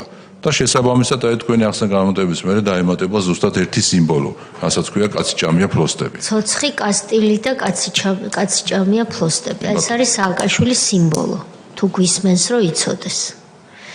ბატონო სოზარ. კიდევ ერთი უნდა დავამატო რა. ესე იგი, რასაც ვისმენთ მთელი ამ ხნის განმავლობაში, მაინც კაფიოდ იკვეთება, რომ 2010-2011 წლები ეს არის სააკაშვილის რეჟიმის ძალადობის პიკი. აი, სულ უფრო და უფრო ამავალი გზით მიდიოდა ეს ძალადობა, მართლა რო არ მომხდა ყოფილიყო 2011 წლის ოქტომბერი და ბიზნა ივანიშვილის გამოჩენა. აი შეიძლება თქვა, რომ როდესაც მოვიდნენ ხელისუფლებაში, კი გაუმართლებელი იყო ის, რასაც აკეთებდნენ, მაგრამ ებრძოდნენ კრიმინალს, ებრძოდნენ კორუფციას. 4 წელი, 5 წელი, მაგრამ ეს იზრდება ეს ტალღა და 2010-2011 წლები არის პიკი ძალადობის, პიკი განუკითხაობის, როცა აი მართლა თქვენ როგორც თქვით, ცარქუდად არ მიაშთათ და დედამიწა ქალამდე, რასაც უნდათ იმას აკეთებდნენ და ეგონათ უკვე რომ მორჩა დამთავრდა მათი სამუდამო ბატონობა ჰქონდათ გარანტირებული, მართლა რო არ მომხდარიყო 2011 წლის ოქტომბერი და ბიზნა ივანიშვილის ის ცნობილი განცხადება, რომ აპირებს პოლიტიკაში შემოსვლას. კი ბატონო ალექსანდრე, ძალიან ბევრი ტკივილი გაგახსენეთ დღეს ჩვენ ამ სხდომაზე, ჩვენ დაუნებურად. მადლობა რომ მობრძანდით. კარგია რომ მეორე ნაწილზე თქვენი, ასე ვთქვათ, უბედურებების, რაც მომავალში ღმერთმა გაშოროთ, თქვენ მიმართეთ პროკურატურას დათქმულ დროს და ის მატერიალური ზიანი როგორც თქვენ თავად ბრძანეთ, სრულად აინაზღაურეთ სისხლის სამართლის პროცესის ფარგლებში, რისთვისაც, რა თქმა უნდა, ჩვენ კომისიის სახელით პროკურატურას და პროკურორებს მადლობა უნდა ვუთხრათ. მაგრამ არის ის მორალური მხარე, რომელსაც ალბათ ბევრი წელი ვერაფერი გამოასწორებს, თუ საერთოდ ეს გამოსწორდა. რაც შეეხება პირველ ნაწილს თქვენი მონათხრობის, იქ საუბარია ქონებრივ უფლებებზე. და რასაკვირველია ჩვენ ამას თუ დოკუმენტებს ასლებს დაგვიტოვებთ თუ არა და ჩვენთაც მოვიძიებთ თქვენ სამდივნო როდესაც გაგაცილებთ შეგიძლიათ მაშინ გადასცეთ ან დროებით ანდოთ და ელოდოთ და ასლებს დაიტოვებთ კი ბატონო და ჩვენ ამ პირველ ნაწილზე გავაგრძელოთ ერთად მუშაობა თუმცა რა თქმა უნდა უკეთესი იყო რომ უკვე მიმართული ყოფილიყო პროკურატურისთვის რომ ვადები ყოფილიყო რაღაცნაირად დაცული თუმცა შეიძლება აღმოჩნდეს რომ არც ახლა გვიან ჩვენ რაც შეგვეხება, ჩვენ ყველაფერს გავაკეთებთ. მადლობა მობრძანებისთვის, თქვენ საწარმოს წარმატებებს უსურვებთ და მე იმედიც მაქვს და დარწმუნებულიც ვარ, რომ ამ ხელისუფლების პირობებში თქვენ გულდაჯერებულად, თვითდაჯერებულად და მშვიდად აგრძელებთ მუშაობას და დიდი წარმატებები მინდა გისურვოთ. უღრმესი მადლობა დღევანდელი დღისთვის, რომ მომეცა საშუალება მეთქვა ჩემი აჭირი გამატარეს და რა დღეში ჩამაგდეს, უღრმესი მადლობა და რა ვიცი, მე მჯერა რომ ხვალინდელ დღე დღევანდელზე უკეთესი იქნება ამ ხელისუფლების. დღეს არის რამეზე წოლა ბიზნესზე? არანაირი, აბსოლუტურად, არანაირი. რთველი ტარდება საუკეთესო პირობებით, ძალიან კარგად. რა ვიცი, არავინ არც პოლიცია ზის სასურზე, არც პროკურატურა და არც არავინ და რა ვიცი, მაშინ კუდი ატარებდა იმ თათბირებს ყველგან და უღრმესი მადლობა. მადლობა თქვენ წარმატებებს გისურვებთ და თქვენ გჯეროდეთ, რომ თქვენ მონათხრობს ჩვენ უკეთ ვაფასებთ, იმიტომ რომ გისმენთ. და ჩვენ არ დაგვრჩა შთაბეჭდილება, რომ თქვენ გლანის ციხეში ვინმე გაგტეხათ. წარმატებებს გისურვებთ. ნახვამდის.